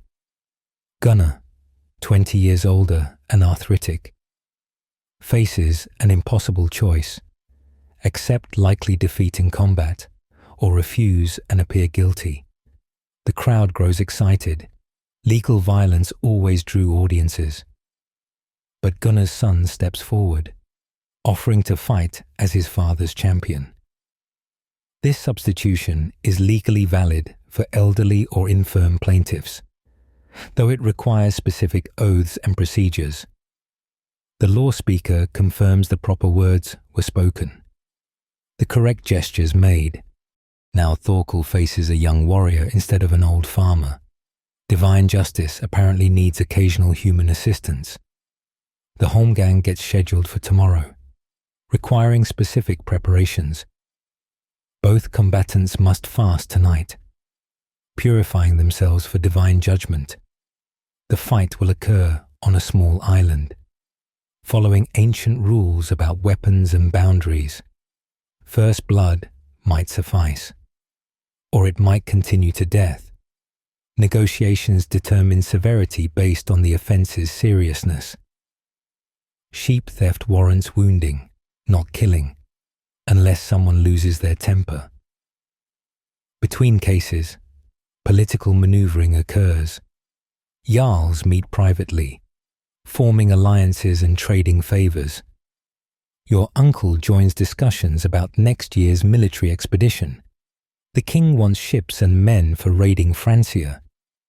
These assemblies function as governing bodies beyond mere courts, making decisions about taxation, military service, and foreign policy through consensus rather than decree. You witness women exercising indirect legal power. They can't speak at the thing, but they coach husbands on arguments and prompt witnesses about forgotten details. One formidable matron essentially conducts her son's entire defense against assault charges while he merely repeats her whispered words. When he fumbles a crucial legal formula, her frustrated sigh carries across the entire assembly. A spectacular inheritance case demonstrates law's complexity. 3 brothers dispute their father's estate, each claiming different verbal promises made during his final illness. Without written wills, these deathbed statements carry legal weight if properly witnessed. The law speaker recites inheritance rules that account for legitimate sons, illegitimate sons acknowledged with specific ceremonies, and even posthumous children. The final division involves fractional shares calculated through arcane formulas. Criminal cases provide darker entertainment. A man stands accused of secret murder, killing without immediately announcing it, which Vikings considered especially heinous. Open killers who declared their deeds could pay compensation, but secret murderers faced full outlawry. The accused man's nervous sweating suggests guilt, but his oath helpers remain steadfast. The case hinges on technical details about when and how bodies must be reported. Your attention wanders to peripheral activities. Merchants conduct business between legal proceedings, knowing everyone important gathers here. Marriage negotiations happen behind tents, while young couples eye each other speculatively. A skald composes satirical verses about ongoing cases, carefully avoiding actionable slander while maximizing entertainment value. The thing serves multiple social functions beyond strict legal proceedings. The assembly continues past sunset, cases growing more complex and contentious. Your father finally gets involved, serving as oath helper for a distant cousin accused of harbor violations. You watch him swear on a sacred arm ring, invoking Thor's vengeance if he lies. These oaths carry real weight. People believe divine punishment for perjury includes earthly misfortune and eternal torment. False swearing risks everything for minimal gain. As darkness falls, the law speaker announces tomorrow's schedule. The holmgang between Thorkel and Gunnar's son will occur at dawn, followed by more property disputes and a controversial witchcraft accusation. Everyone disperses to camps, discussing the day's proceedings over evening meals. Justice in Viking society happened publicly, transparently, and with full community participation, even if that justice sometimes included ritualized stabbing. The mead hall glows with firelight and body heat as you squeeze onto a bench between your cousins, the air thick with smoke, sweat, and the sweet scent of honey wine. Tonight marks the harvest feast at Jarl Ragnar's hall, where 36 guests pack into a space meant for 20, everyone eager for entertainment that makes long winter nights bearable. Your wooden cup already holds potent mead, the good stuff, not the watered-down ale served at ordinary meals, and the night is young. A skald takes center position near the fire, his weathered face dramatic in flickering light. He begins with genealogical poetry, tracing the Jarl's lineage back through legendary heroes to the gods themselves. Everyone knows these connections are creatively interpreted, but that's not the point. The skald weaves current events into ancient patterns, making Ragnar's successful summer raid sound like mythological inevitability. You try following the complex kennings, feeder of ravens for warrior, Wales Road for sea, but 3 cups of mead make concentration difficult. The formal poetry gives way to competitive versifying. Your cousin Bjorn, already drunk enough for poor judgment, challenges the skald to a flyting, a poetic insult contest. The hall erupts in encouraging cheers as Bjorn struggles to create verses suggesting the skald's mother mated with a walrus. The professional poet responds with elaborate stanzas questioning Bjorn's masculinity, parentage, and hygiene in imagery that makes everyone roar with laughter. Bjorn tries to counter, but forgets his rhyme scheme mid-verse, conceding defeat to good-natured mockery.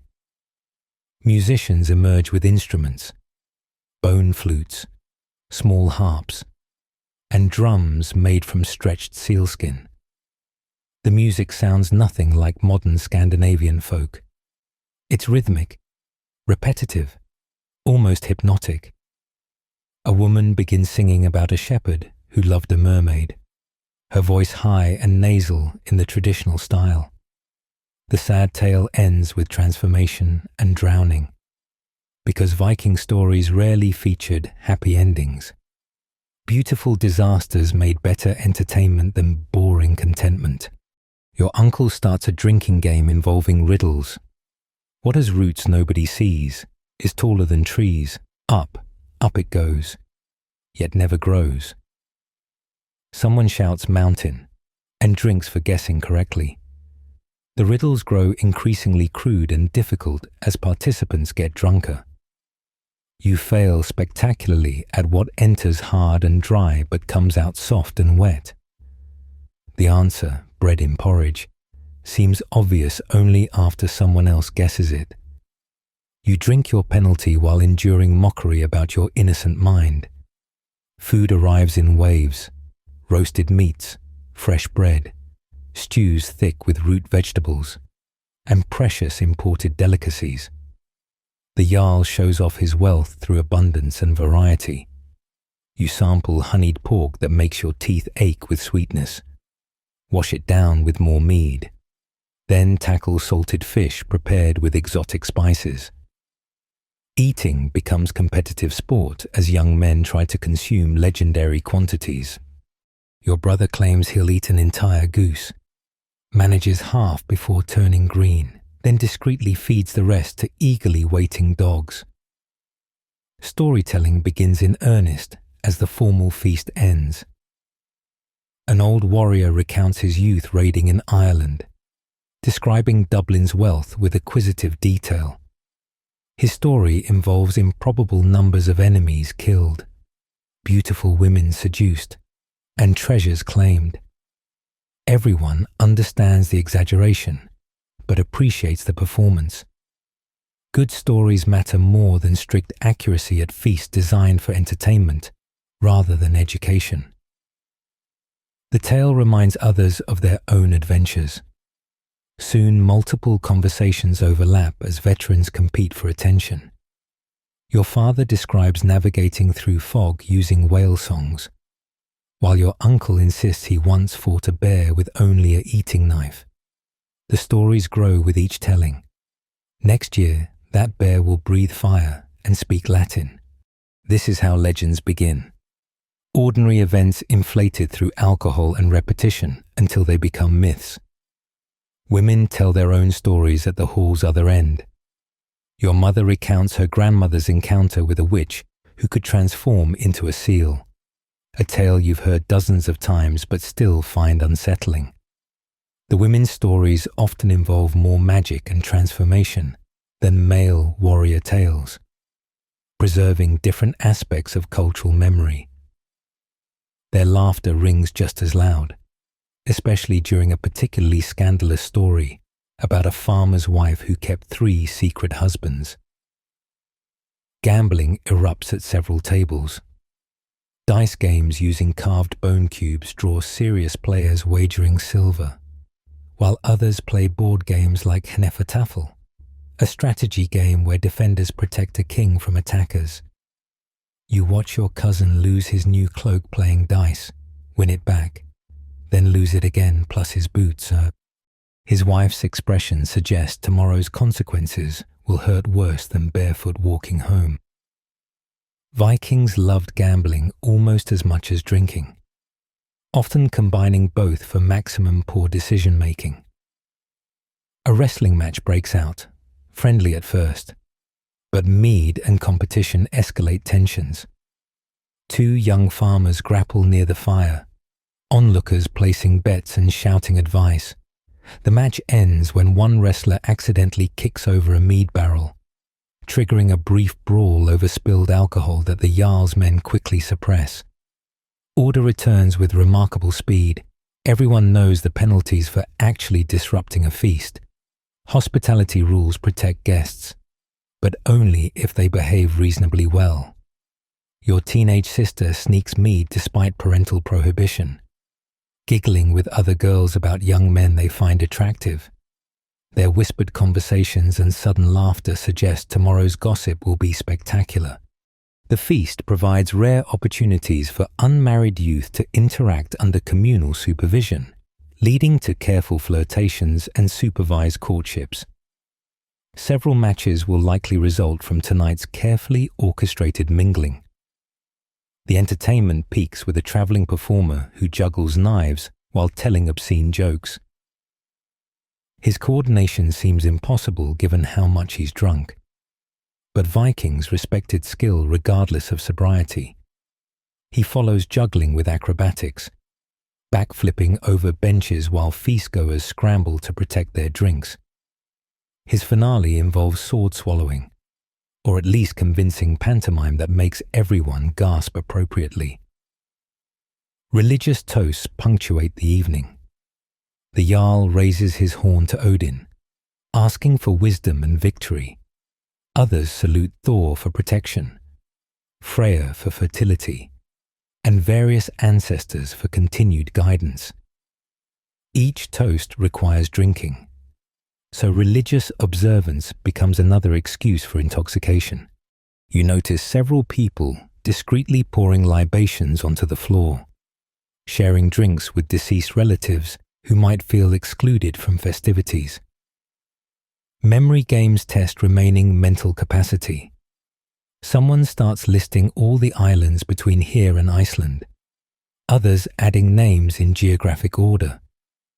Mistakes mean drinking penalties, creating a vicious cycle where errors multiply with consumption. You try participating, but forget whether Sheep Island comes before or after Seal Rock, earning another cup of mead that definitely won't improve your geography recall.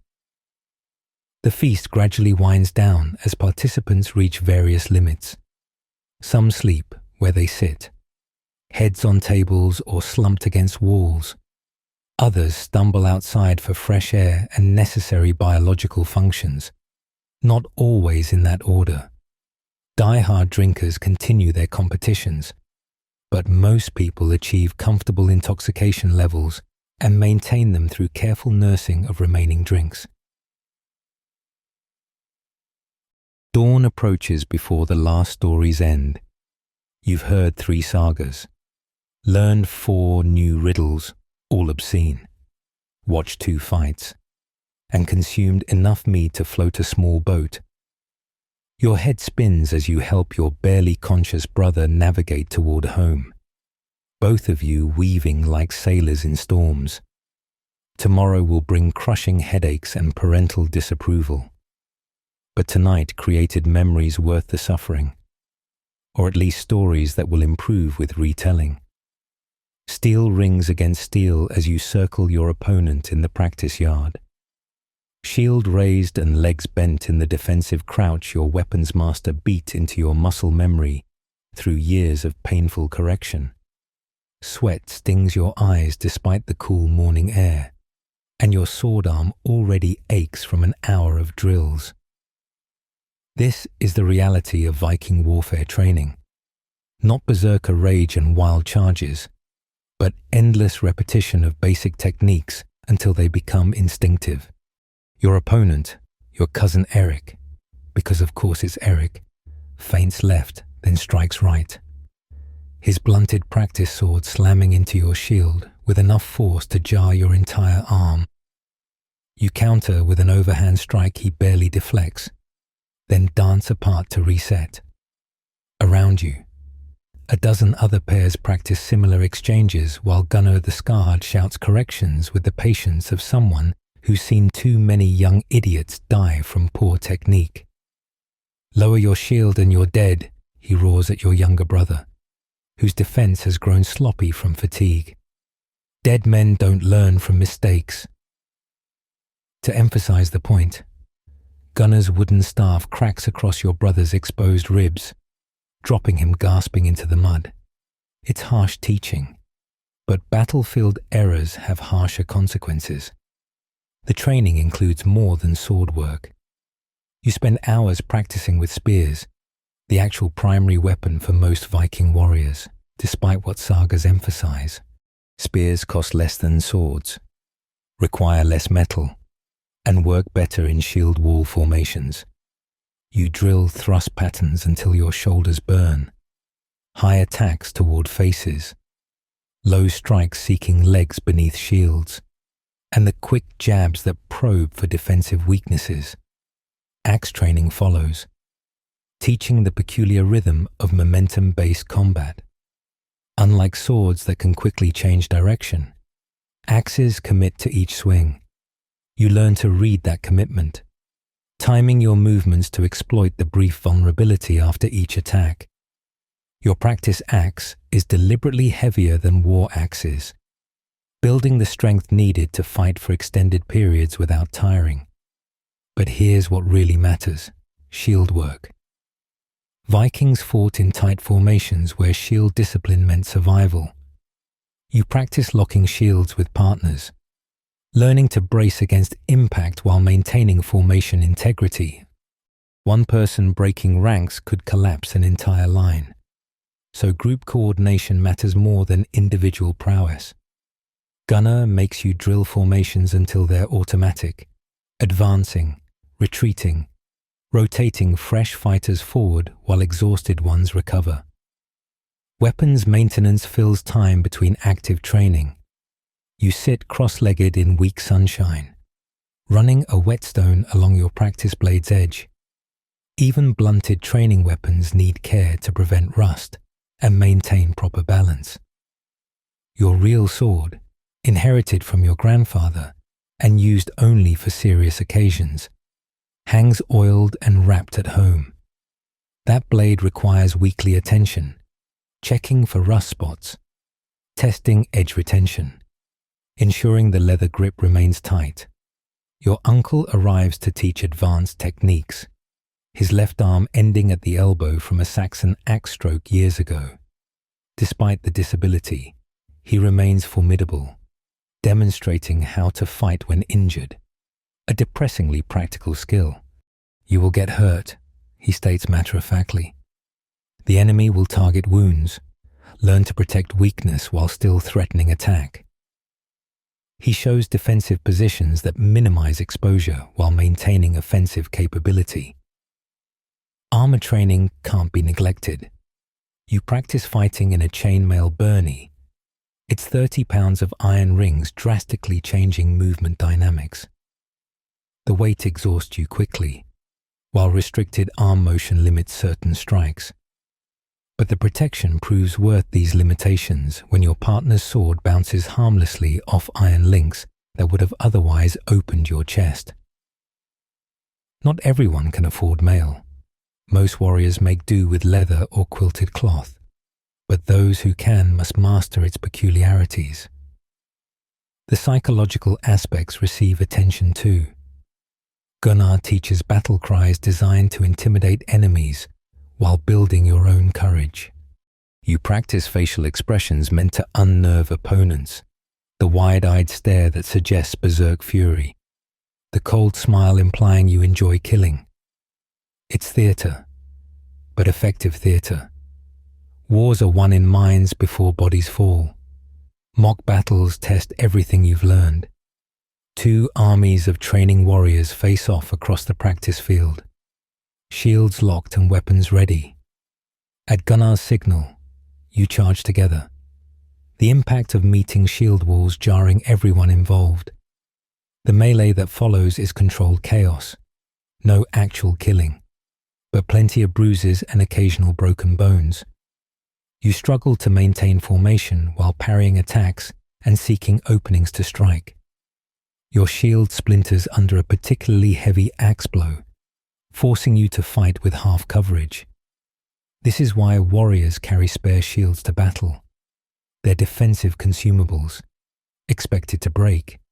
You manage 3 more exchanges before someone's spear thrust catches your ribs, marking a kill that eliminates you from the exercise. You limp to the sidelines, genuinely hurt despite padding and restraint. Naval combat training happens less frequently, but matters enormously for Vikings. You practice boarding actions using 2 old fishing boats as mock longships. The unstable footing completely changes combat dynamics. Wild swings that work on solid ground become suicide when balance matters more than power. You learn to fight in cramped conditions where long weapons become liabilities and daggers suddenly gain importance. Archery practice runs parallel to close combat training.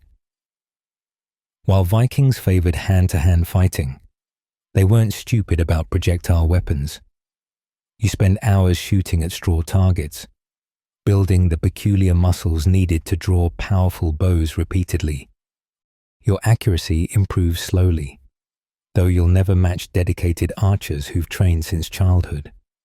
Still, the ability to thin enemy ranks before closing to sword range provides obvious tactical advantages. Berserker training exists but remains controversial. A few warriors cultivate the battle fury through various means: psychoactive mushrooms, meditation techniques, or simple psychological conditioning. You watch one practitioner work himself into frenzy, howling and biting his shield edge while his eyes roll back. It's disturbing to witness and dangerous to practice. Most sensible warriors prefer maintaining control during combat.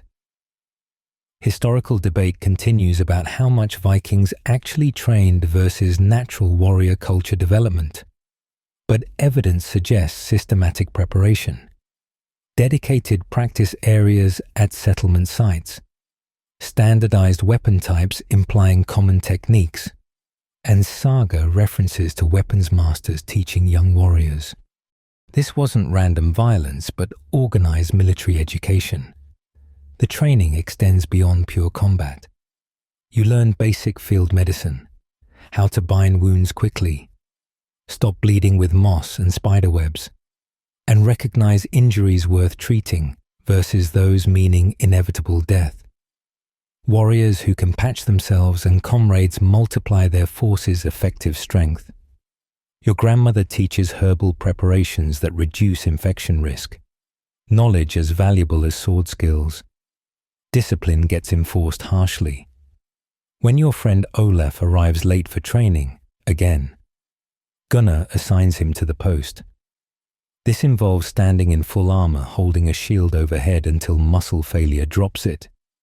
The punishment builds endurance while publicly shaming laziness.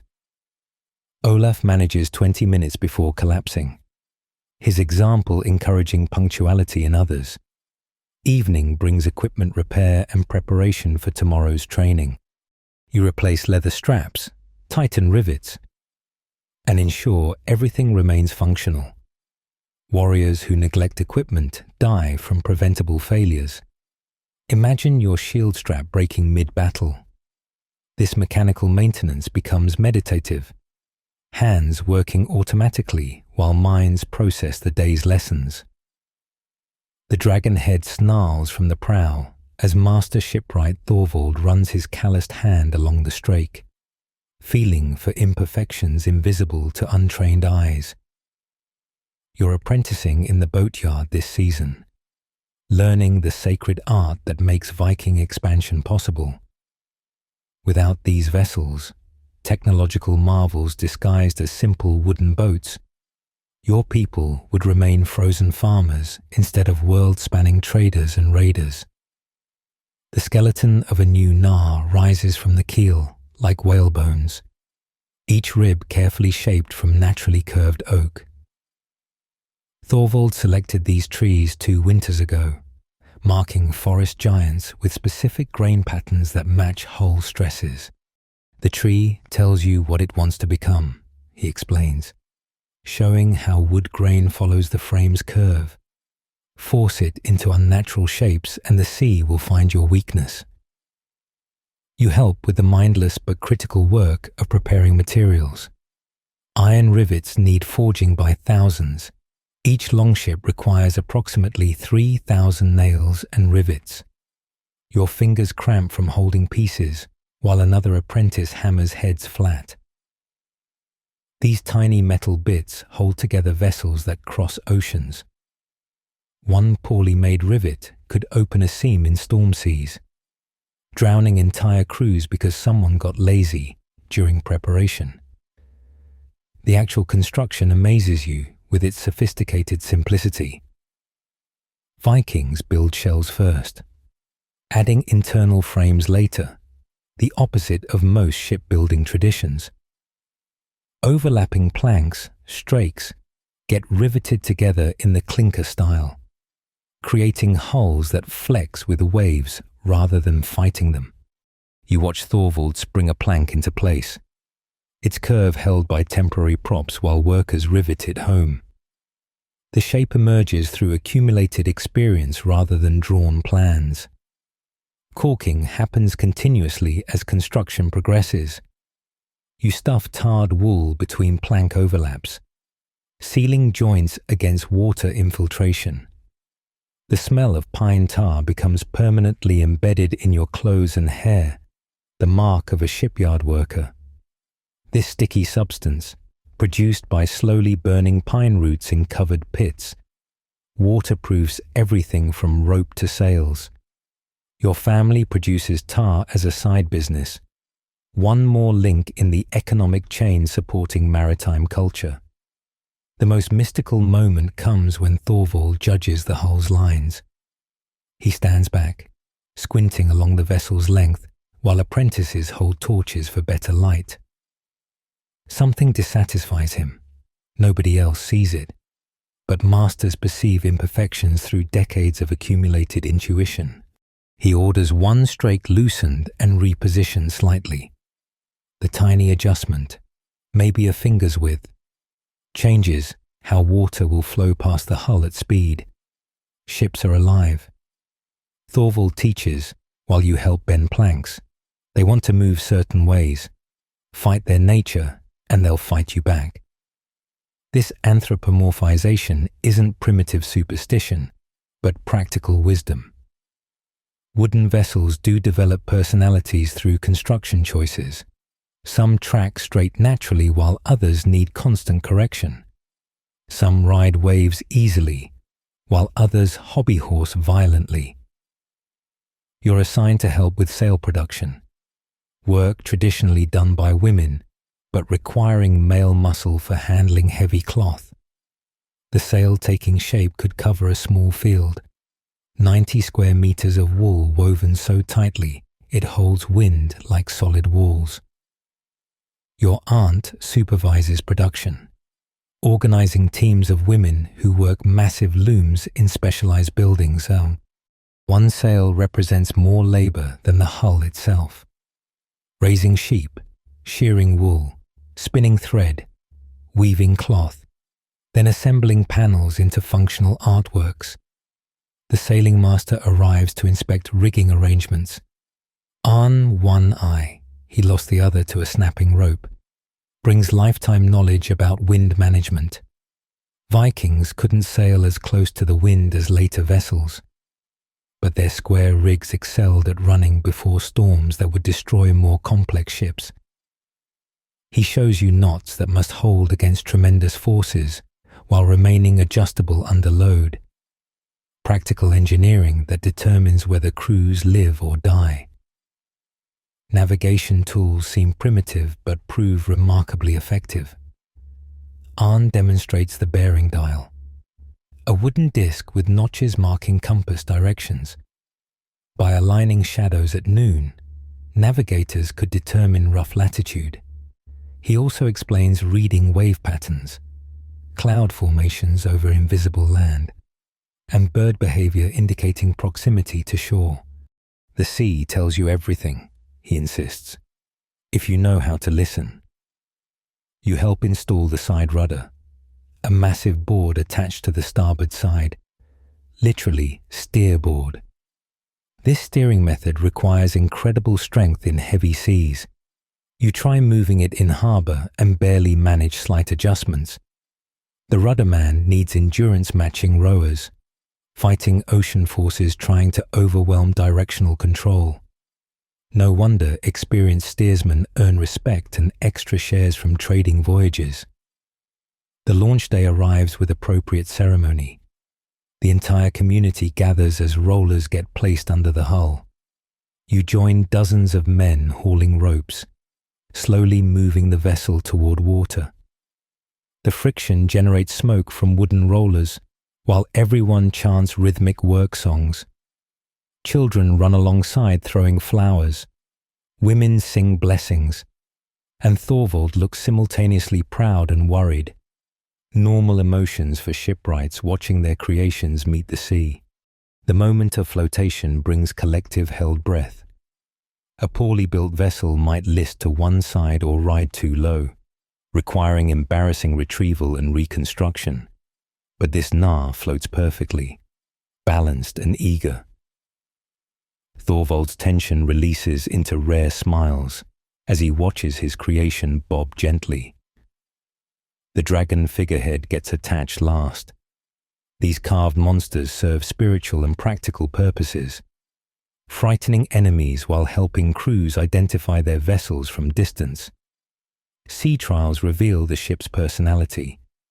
You row out past the skerries, then raise the sail for testing. The Nar accelerates smoothly, tracking straight without excessive helm input. An pronounces it sweet.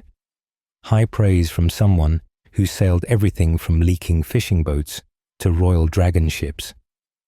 You help test various sail configurations, learning how different settings affect speed and handling.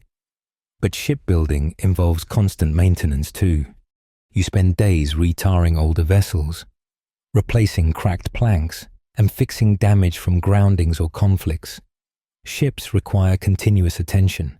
Wood rots, iron rusts, ropes fray. A vessel ignored for one season might prove unseaworthy the next. Your respect grows for the thralls whose lives involve endless tarring, scraping, and patching to keep fleets functional. Historical arguments persist about Viking navigation capabilities.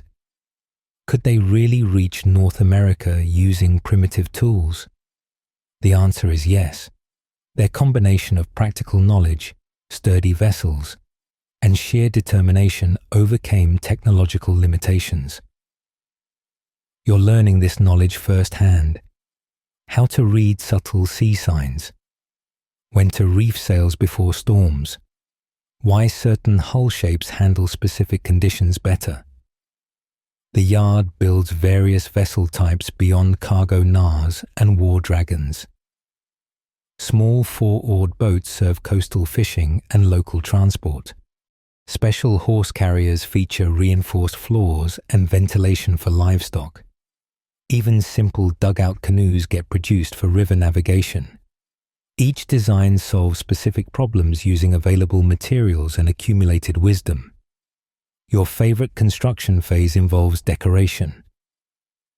After functional completion, artists add embellishments that transform utilitarian objects into artwork. Carved dragon heads snarl from prows. Painted shields line gunnels, and weather vanes topped with mythical creatures spin above sails. This isn't mere vanity. Beautiful ships inspire crews and intimidate enemies while declaring their owners wealth and taste. The working day ends with you exhausted, but exhilarated. Tar under your fingernails and sawdust in your hair. You've helped create vessels that will carry Vikings across unknown seas, enabling trade and warfare that shapes medieval Europe. Tomorrow brings more of the same. Patient craftsmanship producing seaworthy art, one plank at a time. The first winter storm howls around the longhouse like a wounded giant, driving snow through every tiny gap in the walls. You pull another sheepskin around your shoulders and edge closer to the fire, where smoke stings your eyes, but at least warmth exists. This is November in Viking Scandinavia, the beginning of 5 months when darkness dominates. Travel becomes impossible, and survival depends on preparations made during summer's brief abundance. Your daily routine has shifted completely from summer's outdoor labor. You wake in pitch darkness, fumble for the fire that must never fully die, and add precious wood while everyone else still sleeps. The indoor temperature hovers barely above freezing despite the central hearth. Ice forms on interior walls where moisture from breathing meets cold seeping through. You've seen winters where people woke with frost in their beards from their own frozen breath. The animals share your living space now, at least the valuable ones. 2 milk cows stand in their corner pen, their body heat contributing marginally to indoor temperatures. Sheep cluster in the entrance area, complaining constantly about confinement. The smell is overwhelming at first, mixing manure, wet wool, smoke, and unwashed humans into a miasma that defines winter mornings. You barely notice anymore. Nose blind from constant exposure. Food management dominates everyone's thoughts. Your mother checks stored supplies daily, calculating consumption rates against remaining months. The barrels of salted meat, dried fish, and fermented vegetables must last until spring. There's no grocery store to visit when supplies run low. She's already reduced everyone's portions slightly, planning for late spring when stores typically run dangerously low. The constant gnawing hunger becomes background noise to daily existence. Indoor crafts fill the endless dark hours. Your father repairs tools, sharpening and rehafting in preparation for spring work. Metal becomes brittle in extreme cold, so he works carefully to avoid breaking precious iron. You help by wrapping handles with leather strips, creating better grip for hands that will be wet with spring rain. Every tool represents irreplaceable wealth out here, where the nearest smith is 3 days' travel away, when travel is possible at all. Your sister's fingers never stop moving, spinning thread with the drop spindle while walking, talking, even arguing. The women produce textiles constantly during winter. It's their primary economic contribution and trade good. Your mother works the loom, creating cloth that will become clothes, sails, or currency. The rhythmic clacking provides winter's soundtrack, punctuated by grandmother's stories told to pass time and preserve memory. In the famine winter of my youth, she begins, launching into a tale you've heard 50 times but still find horrifying.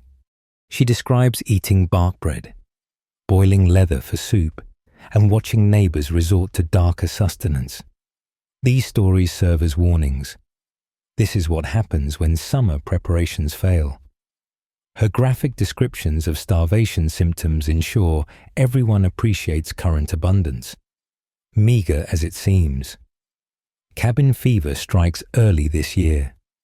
Your brother and cousin brawl over perceived insults that wouldn't matter in summer, but fester during enforced proximity.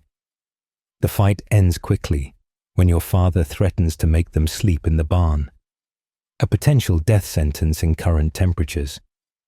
Everyone's tempers run short when personal space shrinks to whatever bench you're sitting on. Privacy exists only in darkness, and even then you hear everything happening throughout the longhouse. The thralls suffer worst, relegated to the coldest spots farthest from fire. You watch Eric the monk huddle in his thin blanket, probably remembering whatever warm monastery he came from. At least one thrall typically dies each winter from cold, illness, or simple despair. It's economic loss your family can't really afford, but keeping everyone warm would require resources that don't exist. Entertainment becomes crucial for sanity. Your uncle carved a new Anefatafel set, and the strategy game draws players nightly. You're improving, occasionally beating experienced players through unexpected moves. The game mirrors real life, a surrounded king trying to escape while enemies close in. Gambling adds excitement, though stakes remain small since nobody has much to wager. Music helps pass evening hours. Your cousin plays a bone flute, producing melodies that sound mournful even when supposedly cheerful. Others sing old songs, voices harmonizing in the darkness beyond firelight's reach. The music often tells stories, heroes dying gloriously, gods tricking giants, tragic loves ending in transformation or death. Cheerful songs exist, but seem inappropriate when winter's killing cold surrounds you.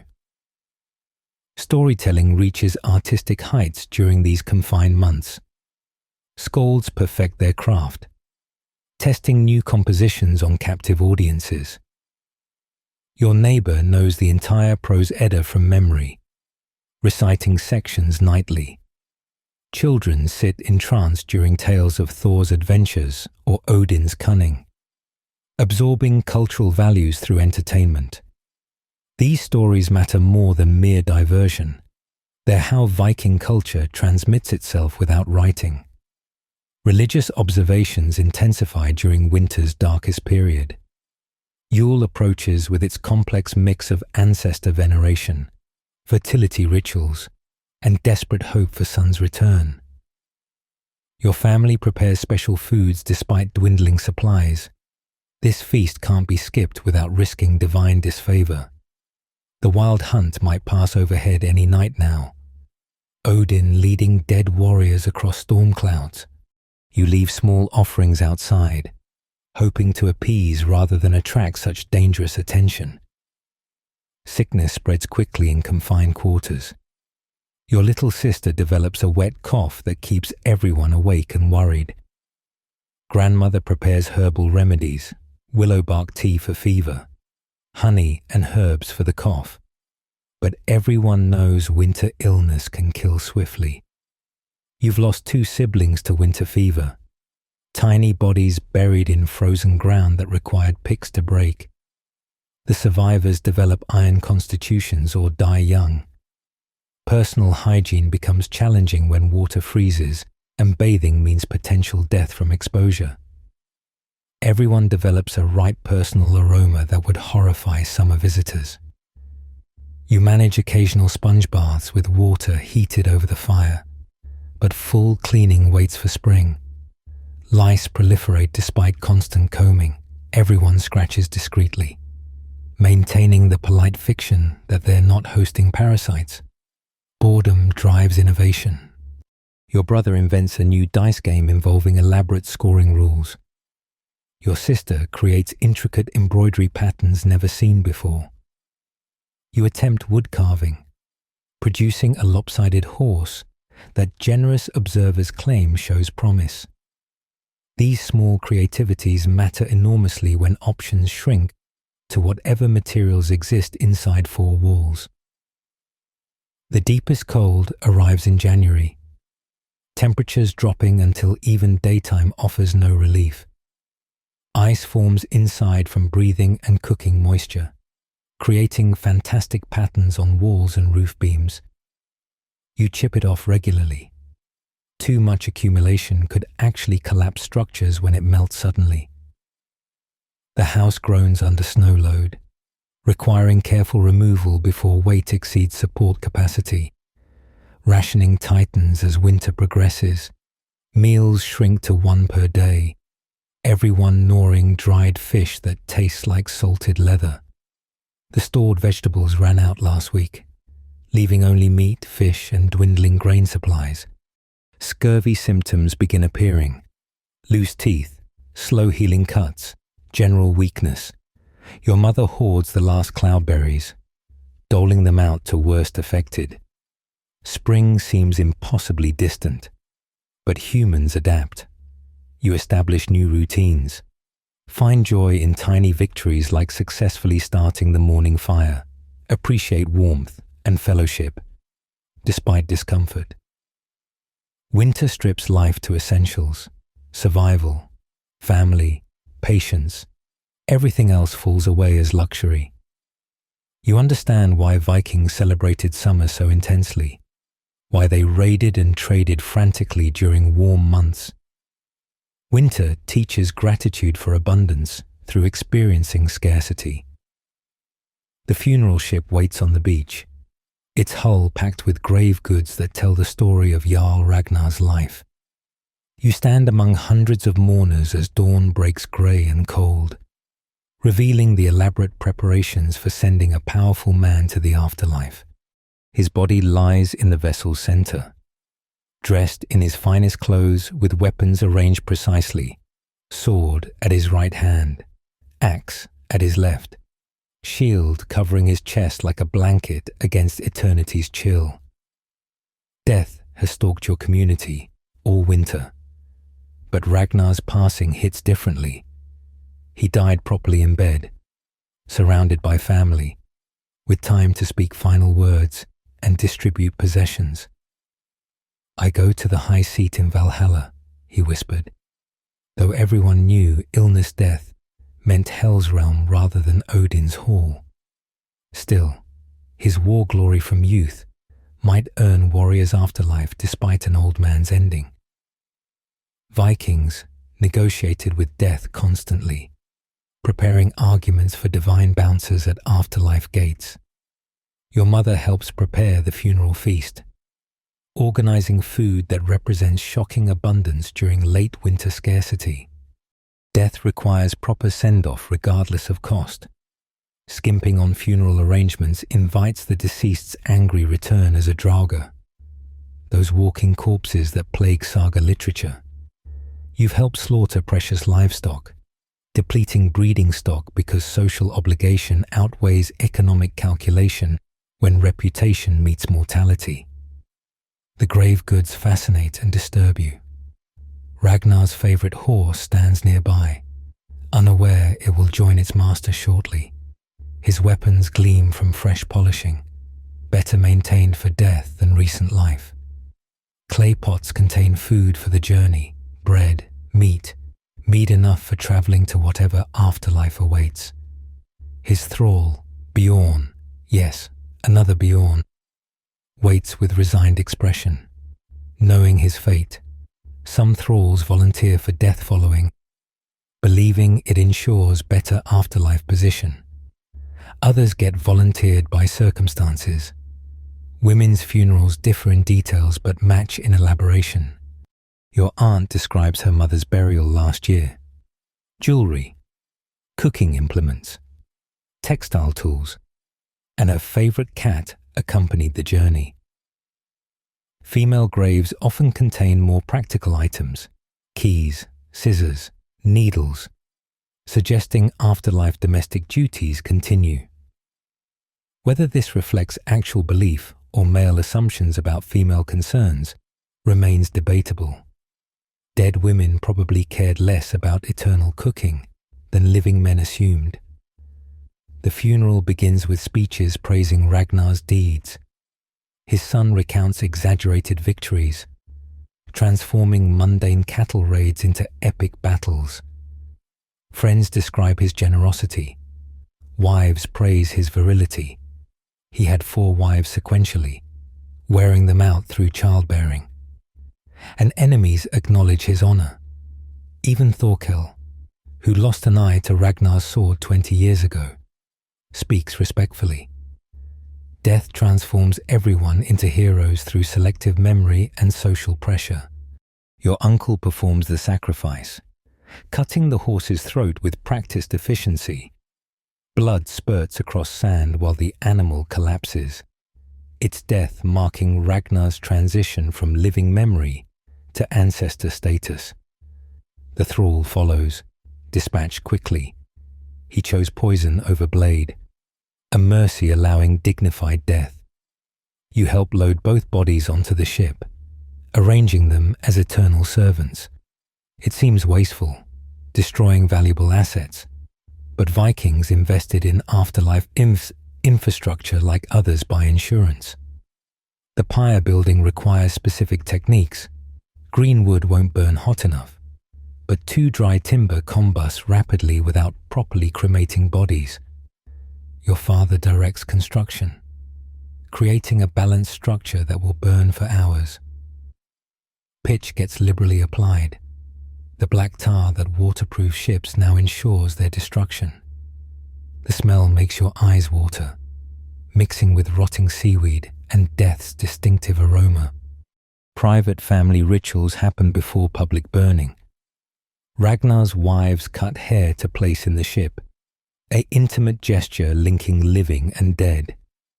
His youngest son adds a wooden toy horse, remnant of happier times before power and responsibility. These personal touches humanize the elaborate ceremony, reminding everyone that mighty jarls were once children who played with toys and sought maternal comfort. The Gothi arrives to perform religious rites, invoking various gods to accept Ragnar's spirit. He calls on Odin for warriors, Hel for most others, even Ran for those who died at sea. The theology seems deliberately vague. Vikings hedged their bets regarding afterlife destinations, better to invoke everyone than accidentally offend the relevant deity. The Gothi's voice carries across the beach, ritual words worn smooth through generations of repetition. Fire-setting honors go to Ragnar's eldest son, who approaches with burning brand. He circles the ship 3 times, sacred number, before touching flame to pitch-soaked wood. The fire catches immediately, black smoke billowing as mourners step back from sudden heat. You watch flames consume years of careful craftsmanship in minutes. The ship that might have carried traders to Constantinople now carries one man to unknown shores. The burning creates spectacular visual effects. Ragnar's body disappears behind flame walls, while wooden dragon heads writhe in heat distortion. Metal objects glow red among ashes, sword blades and spear points that will puzzle future archaeologists. The crowd watches silently, except for women's ritual wailing, a keening sound that raises neck hair. This orchestrated grief serves social functions, marking transition moments when powerful men become powerful memories. Divergent beliefs about afterlife emerge during funeral conversations are: your grandmother insists Ragnar will feast in Valhalla despite his straw death, citing technicalities about youthful battle glory. Others expect him in Hell's grey realm, neither punished nor particularly rewarded. A few mention reincarnation possibilities, being reborn into family lines, which explains inherited traits. Christianity creeps into some discussions, though carefully since the old gods still command public allegiance. The funeral feast begins while the pyre still burns. Tables groan under food weight, roasted meats, fresh bread, imported delicacies that cost small fortunes. Everyone eats like starving wolves, winter's deprivation making excess seem religious duty. You sample everything: blood sausage, honey cakes, pickled fish, fermented mare's milk that makes your head spin. Quantity matters more than quality at funeral feasts. Abundance honors the dead while reminding living about life's temporary pleasures. Drinking competitions evolve naturally from ritual toasting. Ragnar's memory requires repeated honors, each toast demanding full horn consumption. You pace yourself, having learned from previous funerals where enthusiasm led to unconsciousness. Others show less restraint, particularly young warriors proving masculinity through alcohol poisoning. Several will join Ragnar in death if they maintain current consumption rates. Gift-giving follows feast protocols. Ragnar's heirs distribute his possessions according to whispered final instructions and political calculations. Warriors receive weapons. Poets get arm rings. Wives claim jewelry. You watch careful negotiations as valuable items change hands, cementing alliances and settling debts. Even death becomes opportunity for advancing family interests through strategic generosity. The pyre collapses as evening approaches, sending spark showers skyward like released souls. Some believe these flames carry messages to the dead. Others see only physics of combustion. You help gather remaining bones for burial, handling calcified fragments that once supported a living man.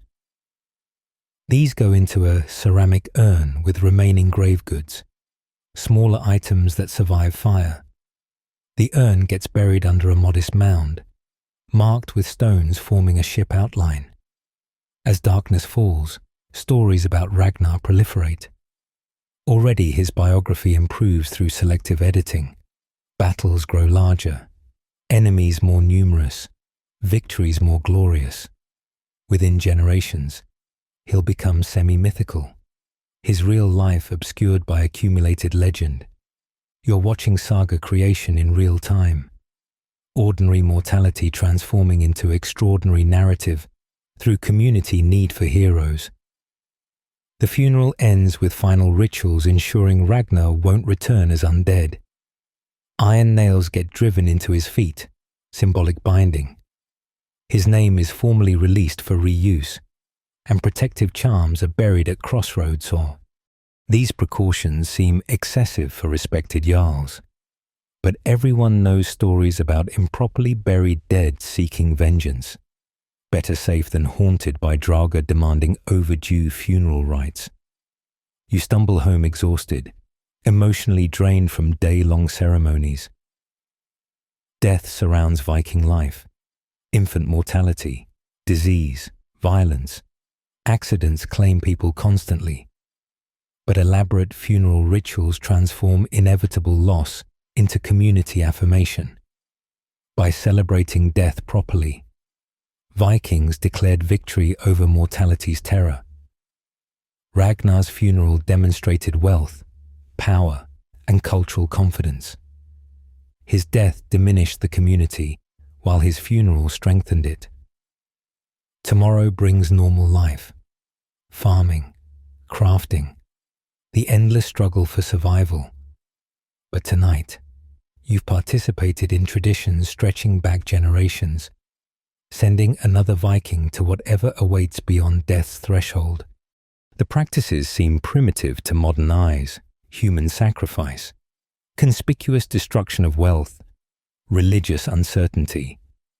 Yet they served real psychological and social needs, helping communities process loss while maintaining cultural continuity. Vikings faced death directly, transforming ending into beginning through flame, feast, and memory. Sleep comes fitfully that night, your dreams mixing funeral flames with older memories of other departures. You wake before dawn from a nightmare where Ragnar's Draga demanded better grave goods, his corpse-blue hands reaching through smoke. These dreams plague everyone after funerals, the mind processing mortality through terrifying imagery that makes morning sunlight especially welcome. Your mother already tends the fire, her face drawn from exhaustion and grief. She and Ragnar's wife were milk sisters, sharing childhood and maintaining friendship through marriages and motherhood. Now she performs memorial duties, ensuring their household maintains proper mourning observances for the culturally mandated period. 9 days of restricted activities, specific food prohibitions, and behavioral modifications that mark this family as grief-touched. The community slowly returns to normal rhythms, though Ragnar's absence creates noticeable gaps. His son Eric assumes the Jarl position, but everyone knows he lacks his father's wisdom and war luck. Political reshuffling begins immediately, alliances questioned, loyalties tested, ambitious men calculating whether young leadership means opportunity. Death always triggers these recalculations in hierarchical societies where personal relationships define power structures. You help with post-funeral cleanup, gathering scattered bones from the pyre site. These fragments need proper treatment. Some get ground into powder for memorial drinks, others incorporated into protective amulets. Nothing gets wasted when dealing with powerful dead.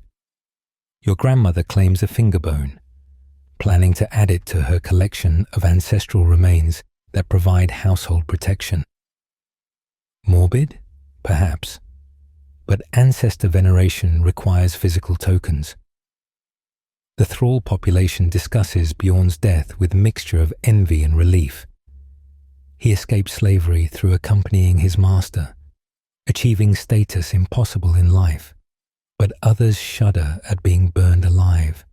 The poison only partially worked, and witnesses heard screaming from the pyre. Your family's thralls work harder than usual, perhaps contemplating their own eventual fates.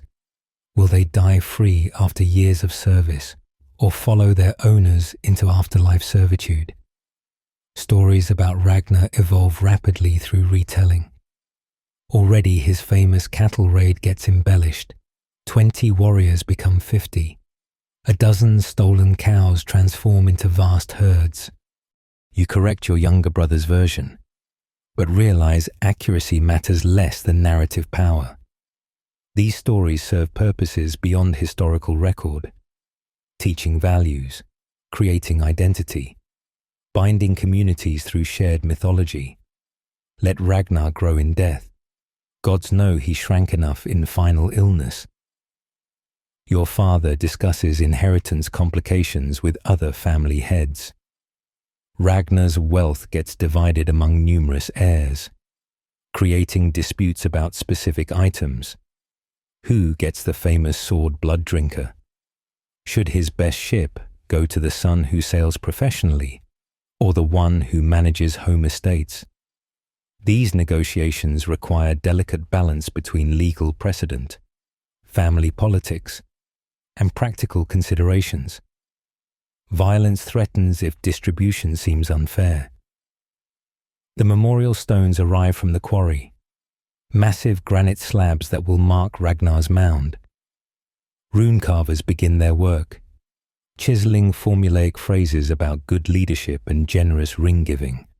But personal touches emerge too. Mentions of specific battles, favorite horses, even a joke about his hatred of porridge. These stones create permanent memory, though you wonder if future generations will understand the references. Your aunt organizes memorial textile production. Women across the district contribute to a massive tapestry depicting Ragnar's greatest achievements. Your mother works a section showing his youthful voyage to Byzantium. Tiny stitches creating ships and warriors in precious dyed wool. This communal project binds female society while creating lasting artistic memorial. The finished tapestry will hang in the new Jarl's Hall, reminding everyone about inherited obligations. Children process death differently. Your youngest sister keeps asking when Ragnar will return from his boat trip, too young to understand permanence. Others play elaborate funeral games, taking turns being corpses while friends pile stick grave goods around them. It seems macabre, but children learn cultural expectations through mimicry. Better they understand death's rituals before experiencing personal losses. The economic impact becomes apparent as weeks pass. Ragnar's trading connections need renegotiation with uncertain leadership. Several promising ventures collapse without his personal guarantee. Your father loses potential profits from a planned expedition to York. English merchants trusted Ragnar but remained skeptical about inexperienced sons. Death disrupts commerce as surely as warfare, sometimes more permanently. Religious uncertainty surfaces in private conversations. Your uncle confides doubts about traditional afterlife beliefs, influenced by Christian traders who describe different post-death destinations. These theological competitions create anxiety. What if the Christians are right about their singular God? But abandoning ancestral practices risks offending family spirits who definitely exist, regardless of newer deities' claims. Hedging bets becomes common, with discreet crosses worn alongside Thor's hammers. The memorial feast's leftovers finally spoil, marking transition from ritual mourning to regular life. That funeral abundance becomes mere memory as late winter scarcity resumes. You return to careful rationing, single daily meals, and constant hunger that makes last week's excess seem dreamlike. But everyone participated in proper send-off, ensuring Ragnar's spirit received appropriate honor. Community reputation matters more than individual comfort. Your cousin arrives with disturbing news. Grave robbers struck Ragnar's mound, seeking buried wealth. The violation shocks everyone despite being relatively common. Desperate people risk supernatural punishment for precious metals, especially during famine years. Your father joins the posse hunting these criminals. If caught, They'll face brutal execution both as legal punishment and spiritual cleansing. Disturbing the dead invites community-wide supernatural retribution. Dreams about death continue troubling your sleep. Sometimes Ragnar appears young and vital, offering advice about trading routes. Other nights bring horror, his corpse crawling from the mound, demanding additional sacrifices.